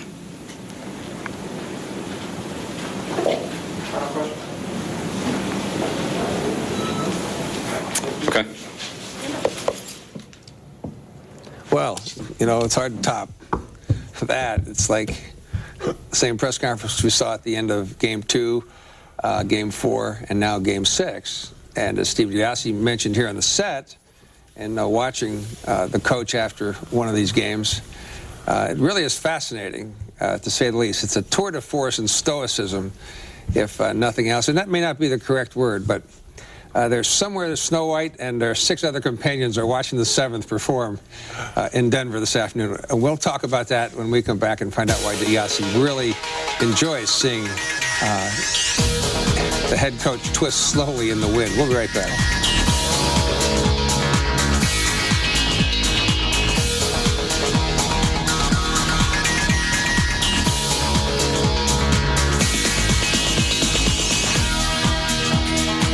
Coach Bill Belichick's post-game news conference is brought to you by Dunkin' Donuts. Dunkin' Donuts, come home again.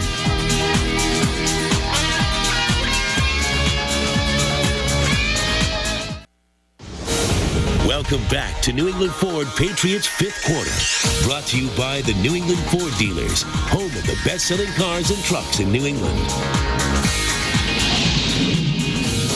All right, welcome back to New England Patriots 5th Quarter here on UPN 38 with Bob Newmeyer and Scott Zolak and Steve DiBiase. 28-20 was the final score after Denver had taken a 28-3 seemingly insurmountable lead, but the Patriots actually had a shot, had the ball, 3 minutes to go, had to punt it away, and they were within 8 points. So there you go. Let's go out to Mile High and go back to Steve Burton. Steve? All right, we're standing here talking about the big plays and Dwayne Starks. I mean, he was a victim today. He was a victim. They abused him. They used him all day. He's terrible. Just say it. He's been awful all year. How did you say it? He's been awful. He's been terrible all year. With all due respect, though, he probably had some safety help there. Well, what was the safety? He was biting on a play fake, probably. That's young secondary. You know, that's the problem right there. You got a young secondary that gets fooled like that, and he's left out there, you know, hanging. And then you talk about Tatum Bell's run before the half. Right up the middle. You know, Eugene Wilson, bad angle, should have been maybe a 5-8 yard gain, and it's a huge gain. You can't have plays like that. Yeah, the safety play overall was disappointing. Just getting back to Dwayne Starks, they gave up a 3rd-round pick for this guy. This guy used to be a heck of a player. Bill Belichick and Scott Pioli have been terrific in their talent evaluations the last 5 years. I think they missed on this guy pretty badly. A 3rd-round pick for a guy who's just been giving up huge play on top of huge play. Big disappointment so far this year. And the Denver Broncos knew it, which is why they went right after Dwayne Starks. The other play that I don't think this has ever happened to a Patriot player, and correct me if I'm wrong, Logan Mankins getting kicked out of the football game. In 10 years I played, I'd never seen a Patriot player get ejected from a game. So that was a first. Being a rookie, I don't see him getting out of this doghouse anytime soon. So, and he gets kicked out for punching a guy in the groin. Well, just, you know, make sure they don't catch you. You know, he got caught, and you know, I'm sure Bill's not too happy with him. And on a field goal, you know, I mean, why? I mean, do you need to do it on the field goal team? I mean, this guy came to the team known as an aggressive, dirty player. That's why they liked him. They don't like that thing. I think we have to mention also the receivers let Tom Brady down big time on big drops. This is why I asked Belichick about, you know, all the drops during the game, especially in the second half, because there were receivers wide open, Branch in the end zone, just dropped the football.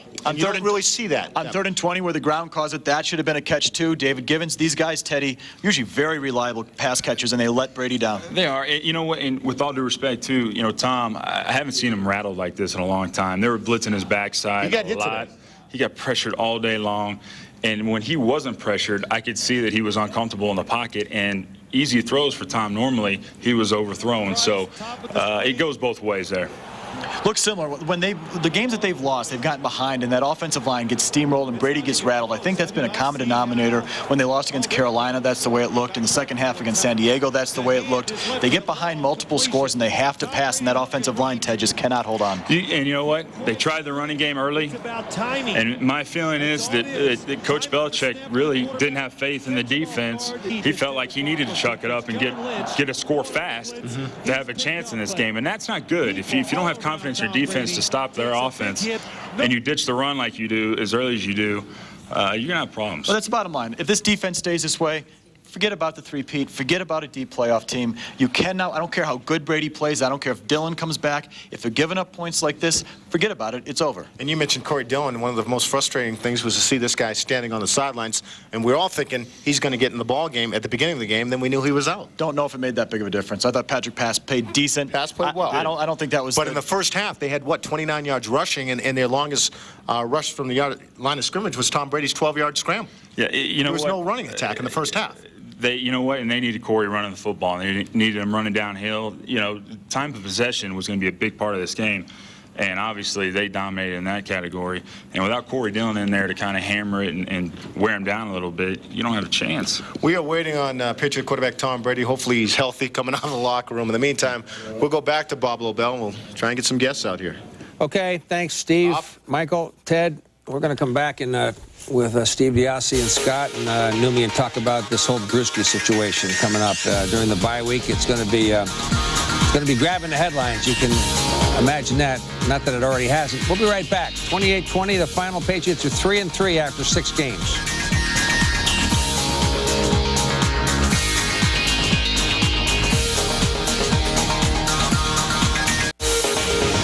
Welcome back to New England Ford Patriots Fifth Quarter. Brought to you by the New England Ford dealers, home of the best-selling cars and trucks in New England.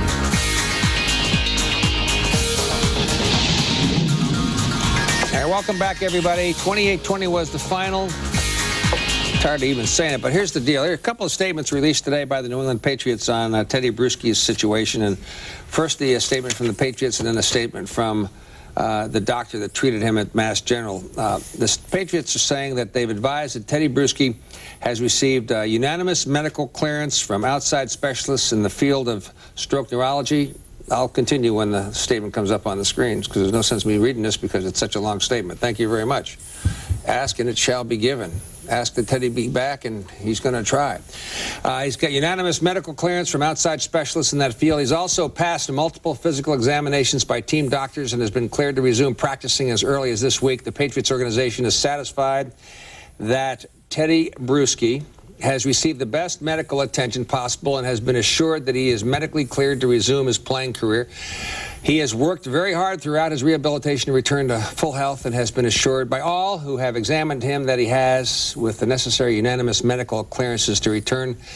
Teddy Bruschi and his family will continue to support his decision. They will make the final decision whether he returns to the field or not and begin practicing once again in earnest. The Kraft family and the entire organization want only what is best for Teddy Bruschi, and his family will continue to support his decision. That from the Patriots, and this from Dr. David Greer, specialist in stroke neurology at Mass General Hospital, who I have had the opportunity to care for Bruschi since the day of his stroke 8 months ago, and have closely monitored his rehab and remarkably rapid rate of recovery physically. Teddy is completely back to normal and is exceptionally healthy. I have no doubt that he'll be able to perform physically at a very high level. Teddy's safety on and off the field has always been a #1 priority. At this time, I advised him that, in my opinion, there are no medical reasons for him to delay his return to football. Teddy has asked me not to discuss these matters with the media further, and I will obviously honor that request. So the stage is set for what will be a very highly watched and trumpeted return. Numi? Well, I think this fits in nicely with one of the questions I wanted to ask Steve Diassi. We obviously are looking at two major problems here with the team. One, of course, Starks at the corner, and hopefully, you know, Gay gets healthy or Poole gets healthy, and maybe they bring in a street free agent like Terrell Buckley. The other thing, Steve Diassi, is practically what could we expect from Bruschi in terms of plugging that mighty gap inside? Chad Brown, I mean, I don't know what you can say about him. He's out of position. He's getting manhandled. He's taking bad angles. He's over-pursuing. When he is there, his offensive linemen are overpowering him. Teddy's running and lifting, I presume. What is the practical application of his return in terms of being a positive contributor on the field for this football team, a time frame, if you will? That's a great question, but in terms of his actual production, don't expect him to come in here and dominate like he has right away. But what you can expect is that he will be in position because he knows his defense as well, if not better, than anybody out there. The other thing you can assure is that he is in a position to make all the calls that some guys might not be able to make at times. I watched the game today, and the times when Vince Wilfork actually did handle the scoop block, the linebackers, whether it was Beisel or Brown, did not come in and take the other center or the guard off of the block and did not fill properly. They either scraped too far wide or they didn't scrape far enough. Teddy Bruschi is a perfectionist when it comes to his craft. The other thing that he might bring to the table is that idea that this defense has to make big plays. He is a big play maker and has always found a way to make a key play at a key time.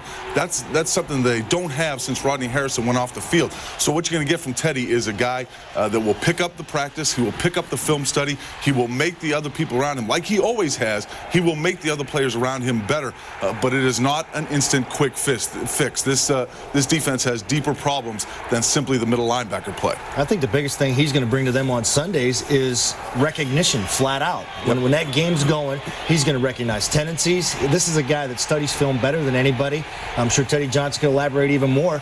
I'm talking about game recognition, first down. He could see, anticipate the draws coming here. Maybe that little thing where he could help out these younger guys, picks up the whole defense. And that's huge. I think this could come at a better time. You get the bye week. You got the bad play of Chad Brown, which is just horrendous. They should just leave him in Denver. You got Bruschi coming back. It's going to steal all the headlines, like you said, Bob.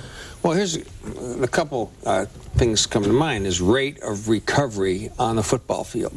Will he be ready in 2 Sundays for Buffalo? And how much will he play? And is a spot on the 45-man roster guaranteed? And will he have to earn that spot? And will all these things come into play? And he has a spot. There's absolutely no two ways about that. As for playing himself into shape, he doesn't have the luxury of a training camp. He doesn't have the luxury of an entire preseason. He doesn't have the luxury of being 6 games into the season. When you actually do play yourselves into shape, you can't simulate that. I don't care what kind of workout you go through. You cannot simulate the wear and tear that you have in a game, especially a guy who plays as reckless as Teddy Bruschi. But again, we're talking about a guy who plays on intensity, enthusiasm, love of the game, brains, and a guy that knows this game as well as anyone. So he will make an impact, but I wouldn't look for it to happen immediately. It'll be a gradual impact, and he will bring this team up definitely. So what you're saying, that it's unfair for any of us to just presume that he's going to be the white knight on the horse to ride in and solve all of his problems on defense. He could very well by making some big plays the minute he gets in there. He's certainly capable of big plays, but when you're talking about consistent defense, play to play, being able to play 60 minutes of football, don't count on Teddy to be able to do that against Buffalo 2 weeks from now. Count on Teddy working himself into the situation, and don't count on the Patriots thinking that they're going to throw him in there for 60 minutes of football either. That wouldn't be smart. That would not be the best thing for this team. Well, certainly crowd-wise, a week from Sunday night is it's all set up. It's going to be Sunday night, Foxborough, a triumphant and tumultuous return with nothing but best wishes for this guy, and I think obviously this is something he wants to do, and good luck to him. It's funny. They could be in second place in that game. Buffalo is 3-3. They play at Oakland next week. Oakland's a bad football team. Should Buffalo win that game, they will come in at 4-3, a half game ahead of the Patriots. Look, it's right there for New England to grab. 6 games left on their schedule against AFC East opponents. 2 with Buffalo, 2 with Miami, 2 with the Jets. It looks, Bob, like the winner of the AFC East is going to be the only playoff team this year, with these other clubs playing well. Jacksonville, Cincinnati, Kansas City, San Diego. You guys agree with that? Absolutely. I agree with that. Let's get back to the schedule thing and the whole live. Sounds a little like the Yankees and the Red Sox. Sports Bureau. Everybody's trying to diss the Sports Bureau thing about going all the way back to 1970. This is the toughest, start to a season, stretch, whatever you want to call it, in the history of the league. And you think about it and you look at it and you're like, you know what, these are some pretty darn good teams, given the fact that you thought the division, the East, was going to be good, but the Jets lose 2 quarterbacks. Miami is somewhat improved, but they're not going to be that good. I think Buffalo stinks. In essence, this next stretch against all divisional teams, I think they can run the table. And that's why this first part of the season is such a difficult stretch for this team. And that's why it's looked at this could be the toughest stretch in history. So I'm buying it. You know, a lot of people want to diss it. I'm not dissing it. I wouldn't be surprised if part of that was the reasoning of not playing Corey Dillon today. You give Corey Dillon a couple weeks to get back. Bill Belichick understands how difficult this part of the season was, and he also understands, even though he will not tell us, he understands that second part of the season is where it's going to make a break, because Newby pointed it out exactly. You're talking about 6 games within the division. Those are the games that you have to win. That's how you're going to get into the playoffs. But is it fair to say also that he's not where he is because he doesn't take everything into consideration? Like, he knows this was a very, very difficult game to win today. No matter what would have happened. The way it turned out, they had a shot. But going in, he's saying the chances of us pulling one out here in Denver are less. That's one of those games that so, you know, you got Seymour out and Corey Dillon, as you say, a calculated gamble, if you will, but saying sometimes you just have to know when to take your foot off the accelerator. Well, and I'm not saying coast. I'm just saying take your foot off. Bill Belichick's defense, let's face it, when he has to go in that post-game press conference, it's almost demeaning to him today. Some of the questions that were posed, to about 50% of them, do you try and prevent the big play in practice? And he's just looking around. He's like, I can't believe I have to sit there and take this. But this is not a game that's going to stew and eat at you and tear away at you. It's not like you've been in this game from the beginning. Your team came back nice at the end of the football game. They played hard. They didn't give up. It wasn't like you were the one on top. You gave it away, and this thing's going to eat at you as much as that. It won't with the players. I guarantee it will with Belichick. I mean, he takes these hard. But this is not one that slipped away in the last second. Again, I mean, I think Steve's point is well taken here, that I think he's looking at the larger picture, and the larger picture is, look, we're not going to worry about home field all the way through. We're not going to worry about this stuff. These games against the Jets, Buffalo, you know, and Miami are key. Winning first place in the AFC East gets you in the playoffs. Anything can happen after that. You might as well gather the troops, be as healthy as you can, and then attack that post-bye week with as healthy a squad as you can. Excellent point. Let's go back to Bruschi for a second, okay? And what is going to be an obvious distraction publicly, obvious distraction internally, I think highly unlikely with this coach. Is that fair to say? The exact opposite of that. As a matter of fact, it will be a point of focus for this team that these guys, first off, you can't help but love Teddy Bruschi, whether you're a football fan or a teammate of his. He's the ideal teammate. He's a guy that will give everything that he has no matter what. That is a little bit of a shot in the arm. Now you've got the bye week. That's a little shot in the arm. You got Buffalo coming in. You should be able to beat them. That's a little shot in the arm. This will be a distraction for us because we're going to be talking about it for 2 weeks. That's what I mean. And I love that, and that's fantastic. Yeah. But for the team, this is going to be a shot in the arm. This is by no means a distraction. Okay, good. Glad to hear that. Let's go back down to Steve Burton and wherever he is. Denver. Let's see. It's Sunday night. It must be Denver. Go ahead, Steve.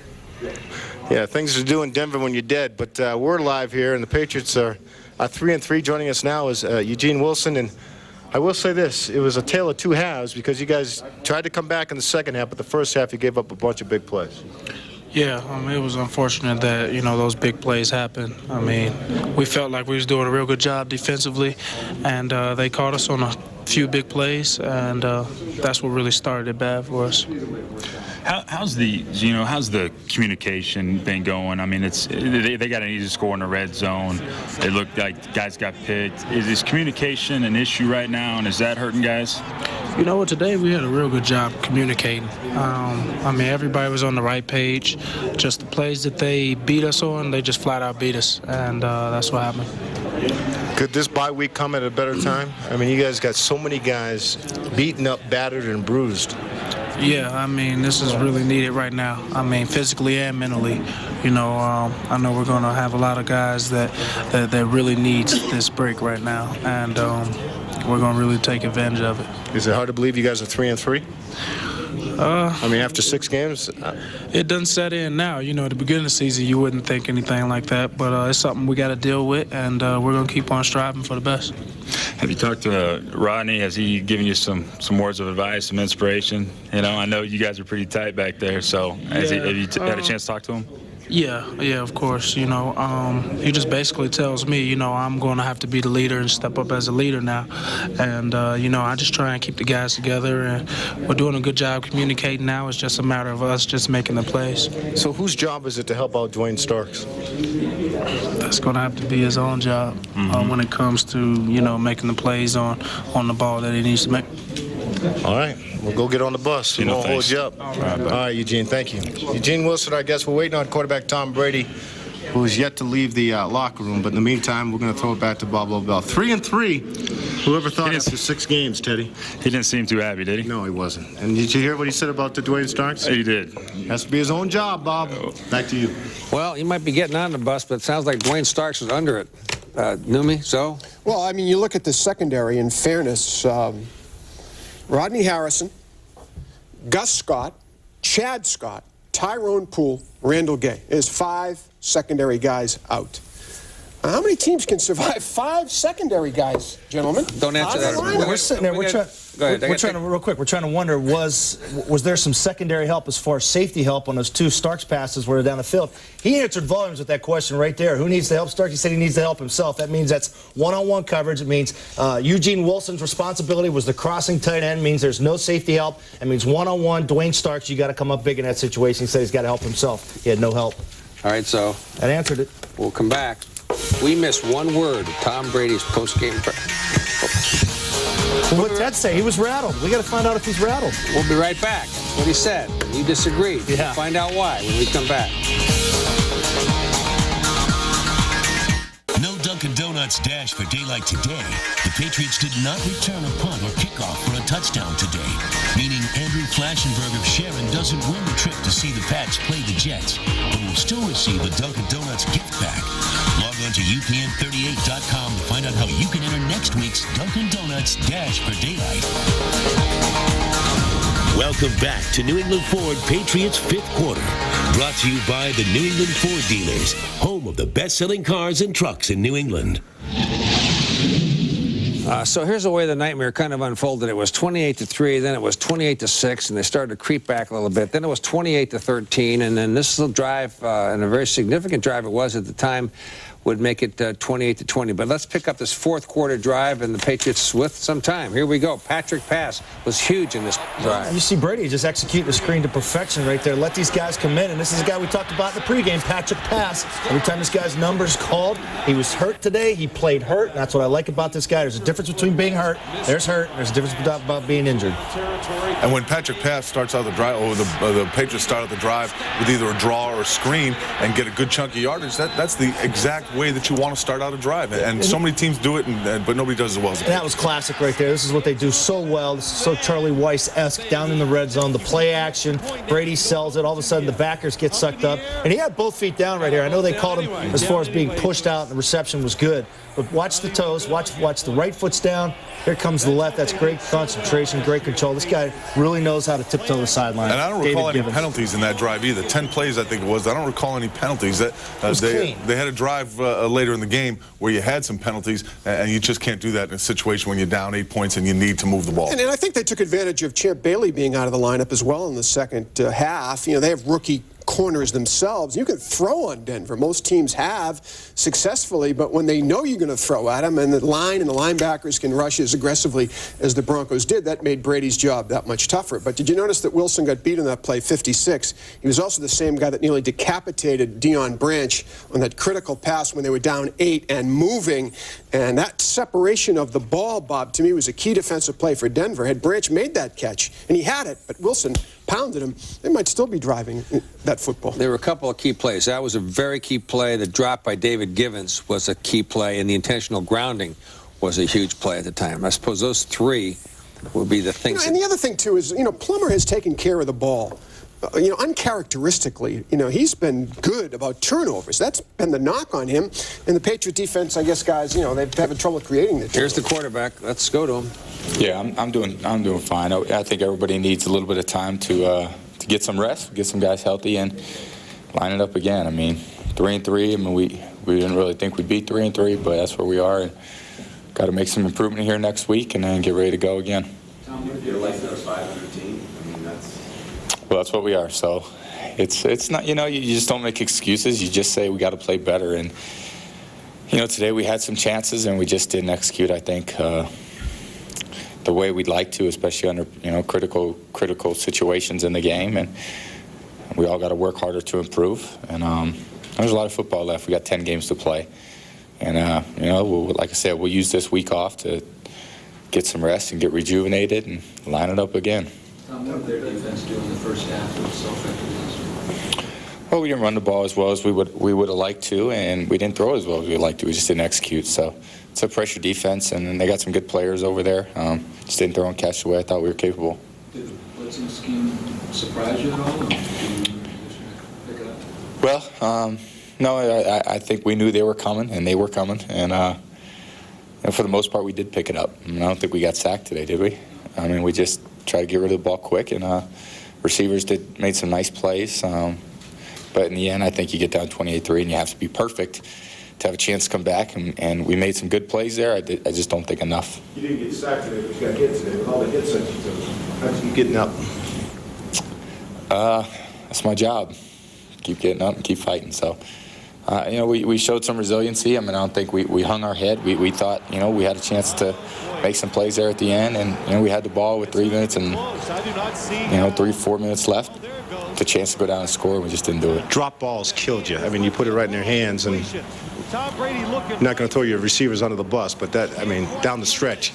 Well, they made some great plays today. I mean, the touchdown catch David Gibbons made was tremendous, and they've been making great plays all year. So I think the thing is we just didn't make enough plays early in the game, and you get down 28-3 to a pretty good team, and to a very good team at their own place. You just got to try to keep fighting, and this team does have a lot of fight. It's got a lot of heart. It's just got to play better. Even down 28-3, did you think you were out of it? I certainly didn't. We weren't out of it. I mean, we really came back. So, I mean, we're one possession ball game there at the end. We had the ball. I mean, chance to go down and score, and I think that's the disappointing part. I think that's what we'll all be thinking about on the flight home. Ronnie got a third and could have been a big play, pivotal play in the game when you picked up the first down. Yeah. And can you talk a little bit about that play, and also the fact that it seemed like you were moving the ball so effectively, you feel you were willing. In the fourth quarter, it seemed like they didn't do anything. Yeah, I thought we executed so much better there in the second half as an offense, and threw the ball better, caught the ball better, blocked their pressures better. We just got to do it for 60 minutes. I mean, it's too hard to beat a good team when you only play well for 25 minutes a game. You don't play good for 60 minutes, which I just don't know why we just can't seem to do that. But I think if we do, we'd be pretty good. That's what we're fighting for. And like I said, I'm proud of the way we fought. I think ultimately, though, you lose a game and everyone feels terrible, and we just got to regroup and come back and try to play our best next time we line it up. Oh, hasn't that really been the way this team has always been, a 60-minute team? Yeah, I think we have. And, we really always looked at ourselves, and I think the way we pride ourselves is playing smart, playing tough, playing physical. And I think we played physical, we played tough. To a degree, we played smart. I think the execution just wasn't there in the first half. And we were down 21-3, then down 28-3, and then we started saying, okay, well, we started to figure it out a little bit. Adam made a great field goal. We had the ball. We were moving the ball, mixed in some runs. Patrick Pass played great again. Amos did a nice job, and Corey didn't play. So got two backs out there who really carried the load. Receivers made some great plays, just wasn't enough in the end. That grounding at the end, and you just try to get it past the line of scrimmage, is that in the neighborhood of someone, or? Yeah, just I think there was a guy coming from the left, and I just didn't have. I kind of picked him up late, and it was either try to throw it away or take a sack. So I just tried to throw it as close as I could to the guys. You don't want to throw it too close because you don't want to get it picked, and I think the refs just. But even then, we shouldn't have been in that position. We should have made better plays earlier in the game, and just it's hard to rely on one drive at the end of the game and to be perfect. And we weren't, and that's why we lost. What happens when your offensive lineman gets thrown out of a game? Did you know that happened to Logan? I didn't, and I think hopefully he learns from that. I mean, you just can't afford that. I mean, it's just can't afford to get thrown out. I mean, it's just a loss of poise, and I think for a rookie to do that, maybe hopefully he learns from him. Logan's a tough guy and he's a competitor, and I don't know exactly what happened, but I'm sure he'll think twice about the next time something like that happens, and you don't want to get kicked out. You're starting guard. I mean, you can't afford to lose guys. Coach Belichick addressed Teddy Bruschi coming back. Just your thoughts on getting Bruschi back next week? Everybody knows what Teddy brings to the table, and we'll see how Teddy feels, and see how he feels. Tom, you guys have played a pretty tough slate here in the beginning. Where does this Broncos team rank, or how do you judge them compared to some of the teams you guys have played so far? Well, I mean, it's just a very good team. It's a very good team. Your last question? You know why Corey wasn't out there? You miss him not having Corey Dillon out there? I mean, we always miss not having Corey. Corey's one of our best players. So when he doesn't play, other guys got to pick up the slack. And I thought Patrick Pass played great. I mean, the thing about this game, you got to play with the guys you got. And you know, Corey couldn't go today, so the other guys had to step in. And I think Patrick and Amos did a real nice job. And like I said, I think we had some opportunities there, just not enough. So thanks, guys. Appreciate it. Thanks, Tom. Okay. Coach has been heard from, the quarterback's been heard from, and we're going to take a break. But first, Ted Johnson, I know there's the music. I guess when the band starts, we're dead. So just like the Oscars, we'll have to get off stage. When we come back, we'll present more awards. And so I promise you'll be up first. Thanks. Until something else comes along. If something. No, we'll try to make that happen. We'll try to make that happen. We'll be right back.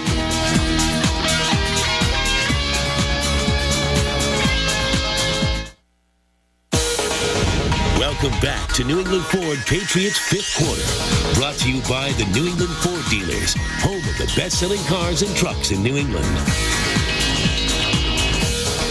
Okay, player of the game time. So you've spoken, you voted, so let's find out how many of us lobbied for Patrick. In the envelope, please. Here we go. Dwayne Starks. Not funny. Yuck, yuck. And that's a very harsh. At least it wasn't Chad Brown. You know, you might have voted for Clement. Who knows? It might have been a couple of votes thrown in there. Okay, Dwayne Starks, player of the game. Well, no, in some really sick, twisted way, that would be the case. Because had his performance been different than what it was, things might have been different than what they were. And he, in fact, as player or in the game, his play certainly contributed to the outcome of the game. Contributed? You're being generous. Well, I am being. Okay, these are the big plays. So we promised you an opportunity to air it out, so here you are. You're back at the University of Maryland, and you're airing it out.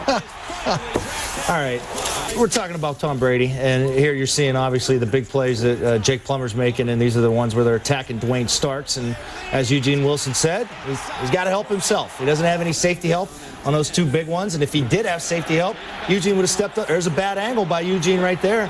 We'll see what happens. You can't do that to a guy like Tatum Bell. But back to the whole Brady thing, and Teddy Johnson had said it looked like Brady was rattled throughout the course of the game, and I totally disagree with this. I think that Tom Brady had a great understanding of the pressure that Denver was throwing with him. And you even look to the second half where he loses his starting guard. And of course, he was under pressure all day. This is a cold bird miss right here. Brady even said in his post-game press conference, I don't think we gave up any sacks today. And I think he prided himself in that because those things are credited to the offensive line. Linemen hate sacks. Quarterbacks get rattled when they don't see things the way they should, when the game's not slowing down. I guarantee you the game slows down with this guy. He understands what Denver's doing. You watch a guy like Peyton Manning up here in the snow in Foxborough when his feet are chopping, when they're pumping, and he's looking around trying to throw the ball, and he's looking at the rush. That's rattled. Tom Brady does not get rattled. There were several times throughout the course of the day where they were max protecting him, doing that little half play action roll where he's supposed to be about 5 to 7 yards. He automatically read the blitz, shortened up his drop. In two of those plays, he had two huge passes of 15 yards to Deion Branch on about 16-yard outcuts to his left side. So I just totally disagree with Teddy on that thing right there as far as Tom Brady getting rattled. Yeah, he was under a lot of pressure today, but I guarantee you he knew where he was going with the football. Okay, well, there's a big difference between being rattled and being hurried. Being rattled is when a quarterback has all the time in the world, has receivers open, and still fails to get to the ball to the receivers. Being hurried and being pressured, that's a completely different thing. That's where you got to give credit to the Denver defense and a little less credit to the offensive line. Okay, let's bring in Steve Burden and Ted Johnson. And Ted, I don't know if you heard Zoe, but here's your chance to just go ahead and deal with whatever you guys have to deal with right here in front of everybody, right now. Just take it over. Hey, Zoe, don't be mad you didn't get voted into the quarterback club. But, hey, here's the thing. You know what? Hey, we're all entitled to our opinions. And, Zoe, I love you like a brother. But I felt like they blitzed him a lot on his backside, and he should have been able to see that and pick that up and get the ball out quicker than he did. And then there were plays where he was untouched in the pocket that I thought he made passes that were easy passes for Tom normally that he overthrew. So, you know, I felt he got rattled. And he doesn't get rattled that much.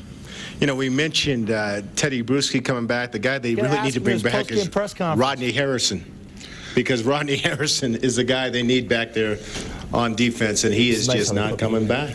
He's not coming back, and the problem is, there's so much miscommunication back there, it seems to me. I mean, there was a play in the red zone where, Dwayne Starks was working with Asante Samuel, and they ran a pick route, and the guy was wide open. That just can easily be taken care of by just talking through it before the play happens and understanding how the offense works, and it's not getting done. Red zone.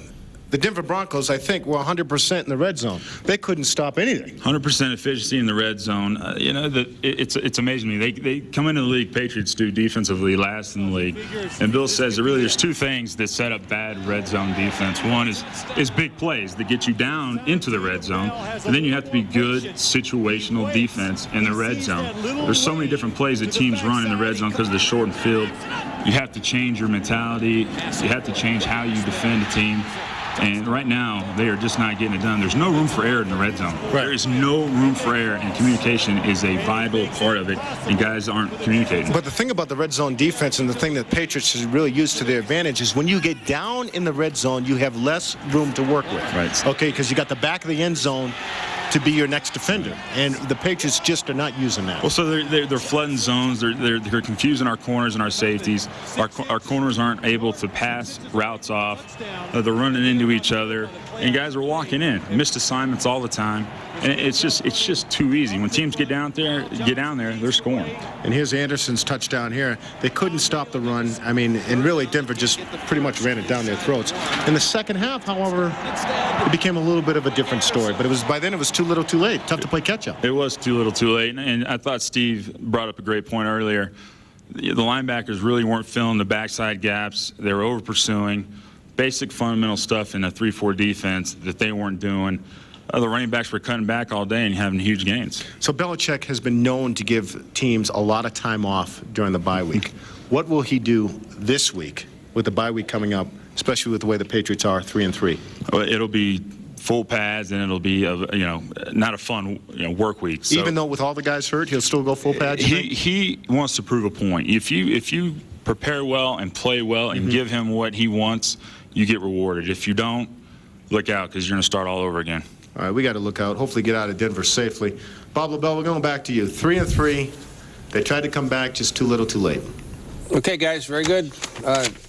Zoe, opinion, from party to the first part, you have a chance to, rebuttal, you have a chance for closing arguments, or are you just going to that's all right. He had the luxury to sit there and watch the game in Denver, where we're watching a little bit of a condensed set on TV, so I'm still not sure where he sees Tom Brady having time and where he's sitting looking downfield. I mean, now you could see that developing. Maybe he's seeing the routes a little bit more, but every time Brady's under pressure, he's always going to his hot receiver, whether the pass was complete or not. It was thrown into his feet. So, I mean, we're trying to watch a game here on TV, and it's a huge difference when you're either at the game or you're not, because you're allowed to see routes develop, and maybe that is it, Ted. I don't know. And you talked about the communication thing with Eugene Wilson, and that was a glaring thing to me. When you asked him that, what are you going to do with Dwayne Starks? He's like, hey, he's got to help himself. And it looked like you had two safeties jumping that undercutting tight end, and no safety help at all in either two of those big shots downfield. You know what? Thanks for backpedaling a little bit. You give me a little bit of credit there. But you are a quarterback. I definitely defer to you on that. But I hate watching them on TV. I hate watching games on TV. Here's the deal. Is he the best? No question about it. I felt like he got rattled because he was pressured so much. And times he wasn't pressured, and he had times he had time in the pocket, he was overthrowing and not making the plays that he usually makes. Okay, so you say rattled. Diossi says hurried. It may be semantics here. It's just semantics. But God bless you guys. I can't wait to see you and give you a 4 when we get home. So. You have a nice flight back. Hope you get delayed. Yeah, that's what he's such a snowed in. This is a hurtful. What is it? He's a radio talk show host now. He's crossed the line. He's a radio talk show host. Look, a very entertaining discussion, but it misses the point. Who cares whether Brady was rattled or not? Doesn't matter. The problem with this team isn't Brady. The problem is defense. 164 points allowed in 6 games is 27 points per game on defense. That's what they have to fix. Tom Brady is problem number 752 in the overall scheme of things, as far as I'm concerned. There's no problem. Okay, let's just do the highlights. And while we do, we wish you guys have a safe trip. Hope your flight's on time. Yeah, we do. All your luggage gets here the way it's supposed to get here. The Channel 4 private jet should be fine. Don't worry about it. Yeah, we got that net jet thing. Taking a chopper. We're so locked into that. Helicopter. All right, highlights, and here we go. 3-0 Pats in the first. Jake Plummer looking for Jed Putzier, and boy, I'll tell you what, Putzier took a hit that he won't soon forget. He's on Ajax Mountain on the top of Aspen right now. The best thing about it was a beautiful, clean hit, too. He kept the shoulder up. He led with the shoulder. He didn't lead with the helmet, and we've seen Samuel do that before. That was a great hit. Against the Colts, I believe, primarily. Here we go. We're all Broncos in the second quarter. Rod Smith, a 72-yard gain to the 5-yard line. Dwayne Starks, his name has been mentioned prominently in this postgame show, torched. I think that play was the one that that Eugene Wilson was talking about. You got to help yourself, because if you look at it, you got 7 guys rushing the quarterback. They had a blitz with all the linebackers. That's one-on-one coverage. That's the play Wilson was talking about. He's got to be able to cover that guy one-on-one.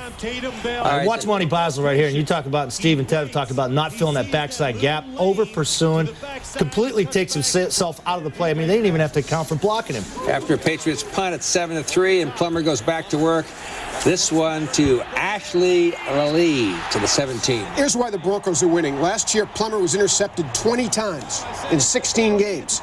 This year, he's gone 17 now consecutive quarters without a turnover. 3 interceptions now in only 6 games. He's taking care of the football. He's a big reason why the Broncos are winning games. And this play is obvious that they got a little bit of this from Atlanta. They realized that they could take either one of these cornerbacks across the field deep, and it was just a perfect play. Well, here we go.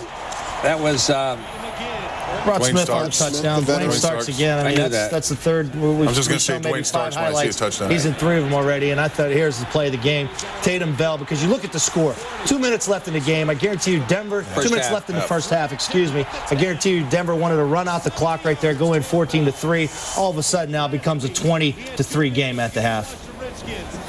I mean, this is just creasing it too. These type of plays should not happen. You're absolutely right. And Vince Wilfork did not have a good first half. He wasn't doing anything to stop the slip block from Tom Nalen and the other 2 guards. The linebackers, when they had the opportunity, they didn't fill the holes like Teddy was saying.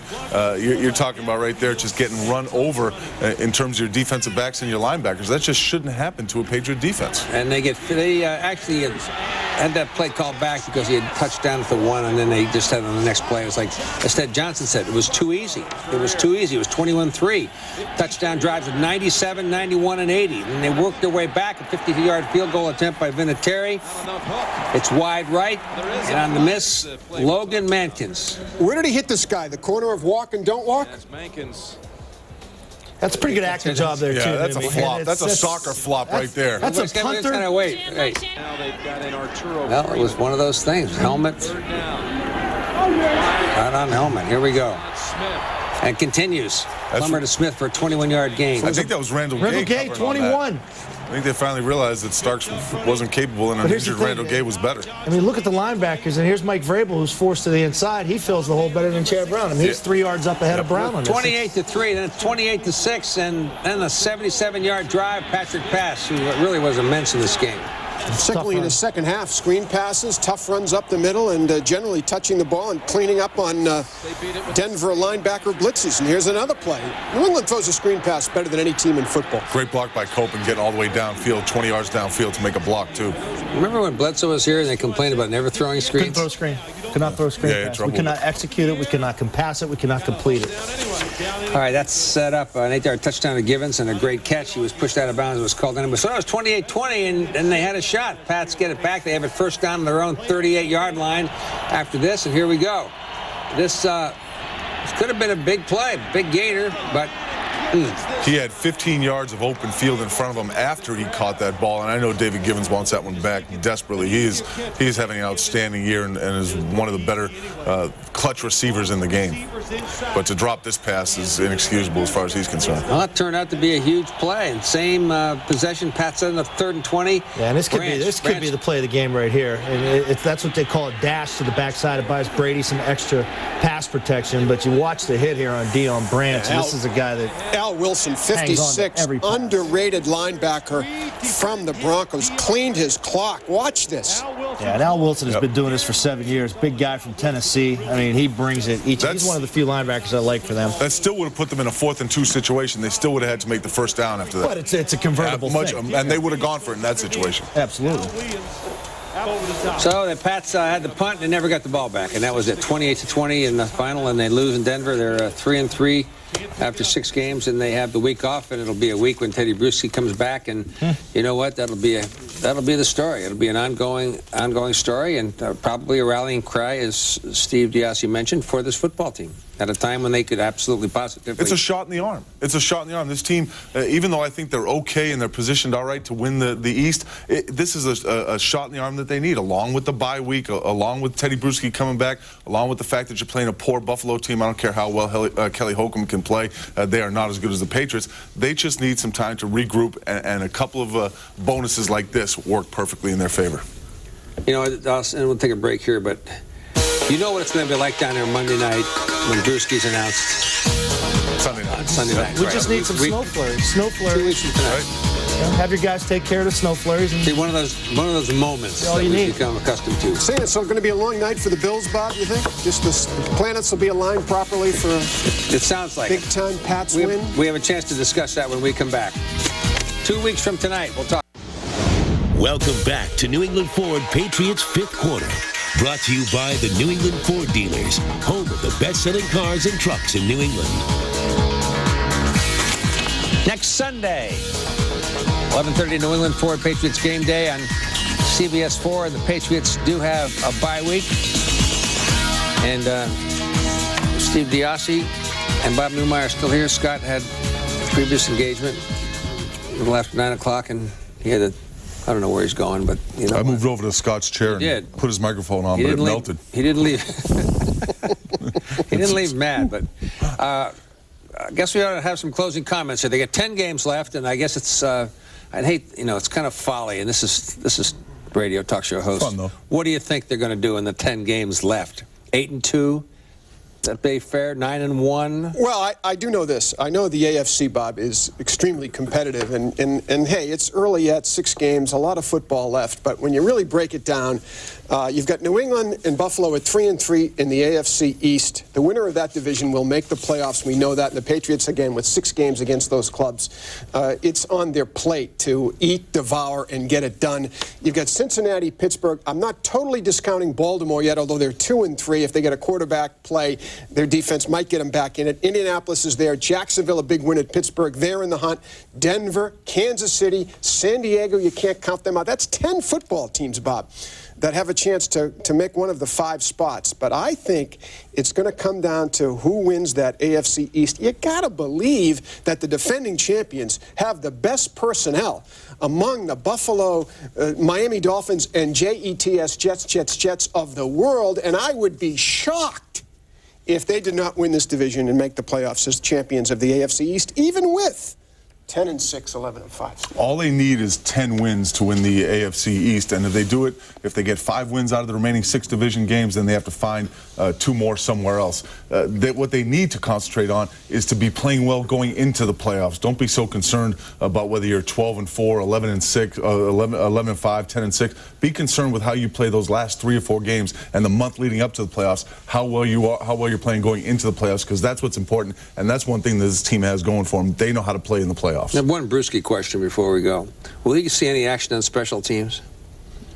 I would say that's probably sketchy at first, but maybe on a punt coverage team, a punt coverage team or a punt team, but certainly not kickoff coverage, probably not kickoff return, but maybe a little bit of punt return and punt team. But their special teams hasn't been terrible in terms of all that. I think if you're going to get certain plays out of Teddy, you need to focus him on defense. Do you think he'll play Sunday night against Buffalo here? I think he will. I think he will. From what I understand. How much? I wouldn't expect to see him get more than 25 plays defensively, maybe 30. That's a considerable number. Well, you figure there's 60 to 65 plays or 55 to 65 plays. I can see him getting half of them. Yeah, and that will send, as you pointed out, an electric charge through that stadium that will be palpable. And particularly if the Bills win next week at Oakland and come into that ball game with a half-game lead over New England, I would think that the planets would be aligned for a mighty decisive New England win on that Sunday night game with Bruschi coming back and first place at stake in the AFC East. Again, win your ball games against your divisional opponents, you'll be all right. You'll be in the playoffs. But moreover, they've got to find a way to clean up this defense and cut down these points against, because they'll go nowhere as long as this defense continues to give up big plays and a lot of points. The problem you'll have with Teddy Bruschi is not necessarily getting him on the field. You'll have a problem getting him off the field, because once he gets out there and gets a taste of it again, the game that he loves, the game that he plays so well, telling him that he has to come out and sit down for a few series, that's going to be the hard part for Belichick. Other than getting a couple guys back, like Randall Gay and Poole, what can you do? What can be done to fix this secondary? You've got to look at big plays. You've got to look at creating turnovers. You've got to go back to basics when it comes to turnovers. Do a few extra stripping the ball drills. Do a few extra interception drills. Maybe turn your defensive backs and your linebackers a little bit more loose to make plays. Show them that, you know, you've got to take chances to make plays. Interceptions and fumbles don't just happen by accident. They happen because teams practice them, teams prepare for them, and they take advantage of opportunities. Maybe instead of staying behind a receiver, you cut in front like Teddy Bruschi was so good at, or Rodney Harrison was so good at. Maybe you go back to a little bit of the basics in terms of those things, stripping the ball and taking a few chances defensively.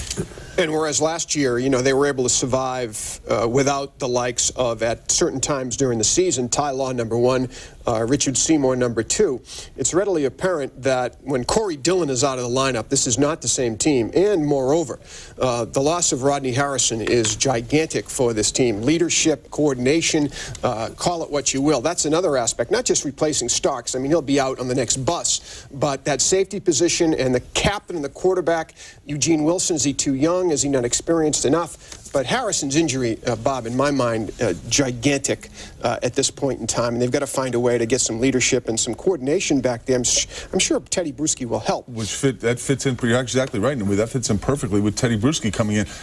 But we talked about all the different leaders they have on this team, and they got a lot of guys like Mike Vrabel, Willie McGinnis, and Richard Seymour. But the problem is these guys are on the outside. They're not right down the middle where Bruschi and Harrison were, and where it's easier to make the calls and be a leader. Okay, guys. Steve Diassi, Bob Newmeyer, and Scott Zolak, who has left the building, and Elvis leaves the building. It's time to turn out the lights and go home. That's going to do it for the 5th quarter tonight. Thank you very much for being with us. Patriots lose 28-20. Coming up tonight on Red Sox This Week here on UPN 38. Red Sox. In 2 short hours. The Red Sox This Week will be here 2 hours. Still alive? They're still on television. Live is another thing. Live this weekend? Dan Roach looks at the future GM Theo Epstein. All right, later tonight on Sports Final, or maybe earlier tomorrow morning, whatever the case may be, we'll be here live. More Patriots. Roosevelt Colvin gives us his insight into today's game, and Ted Johnson sat down with Mike Vrabel this week, and we'll have that for you as well. That's tonight after the late news. And also, where were you 1 year ago tonight when the Red Sox lost their last game of the 2004 season? 1 year ago tonight. We'll review that on Sports Final. Good night, everybody. Thanks for being with us.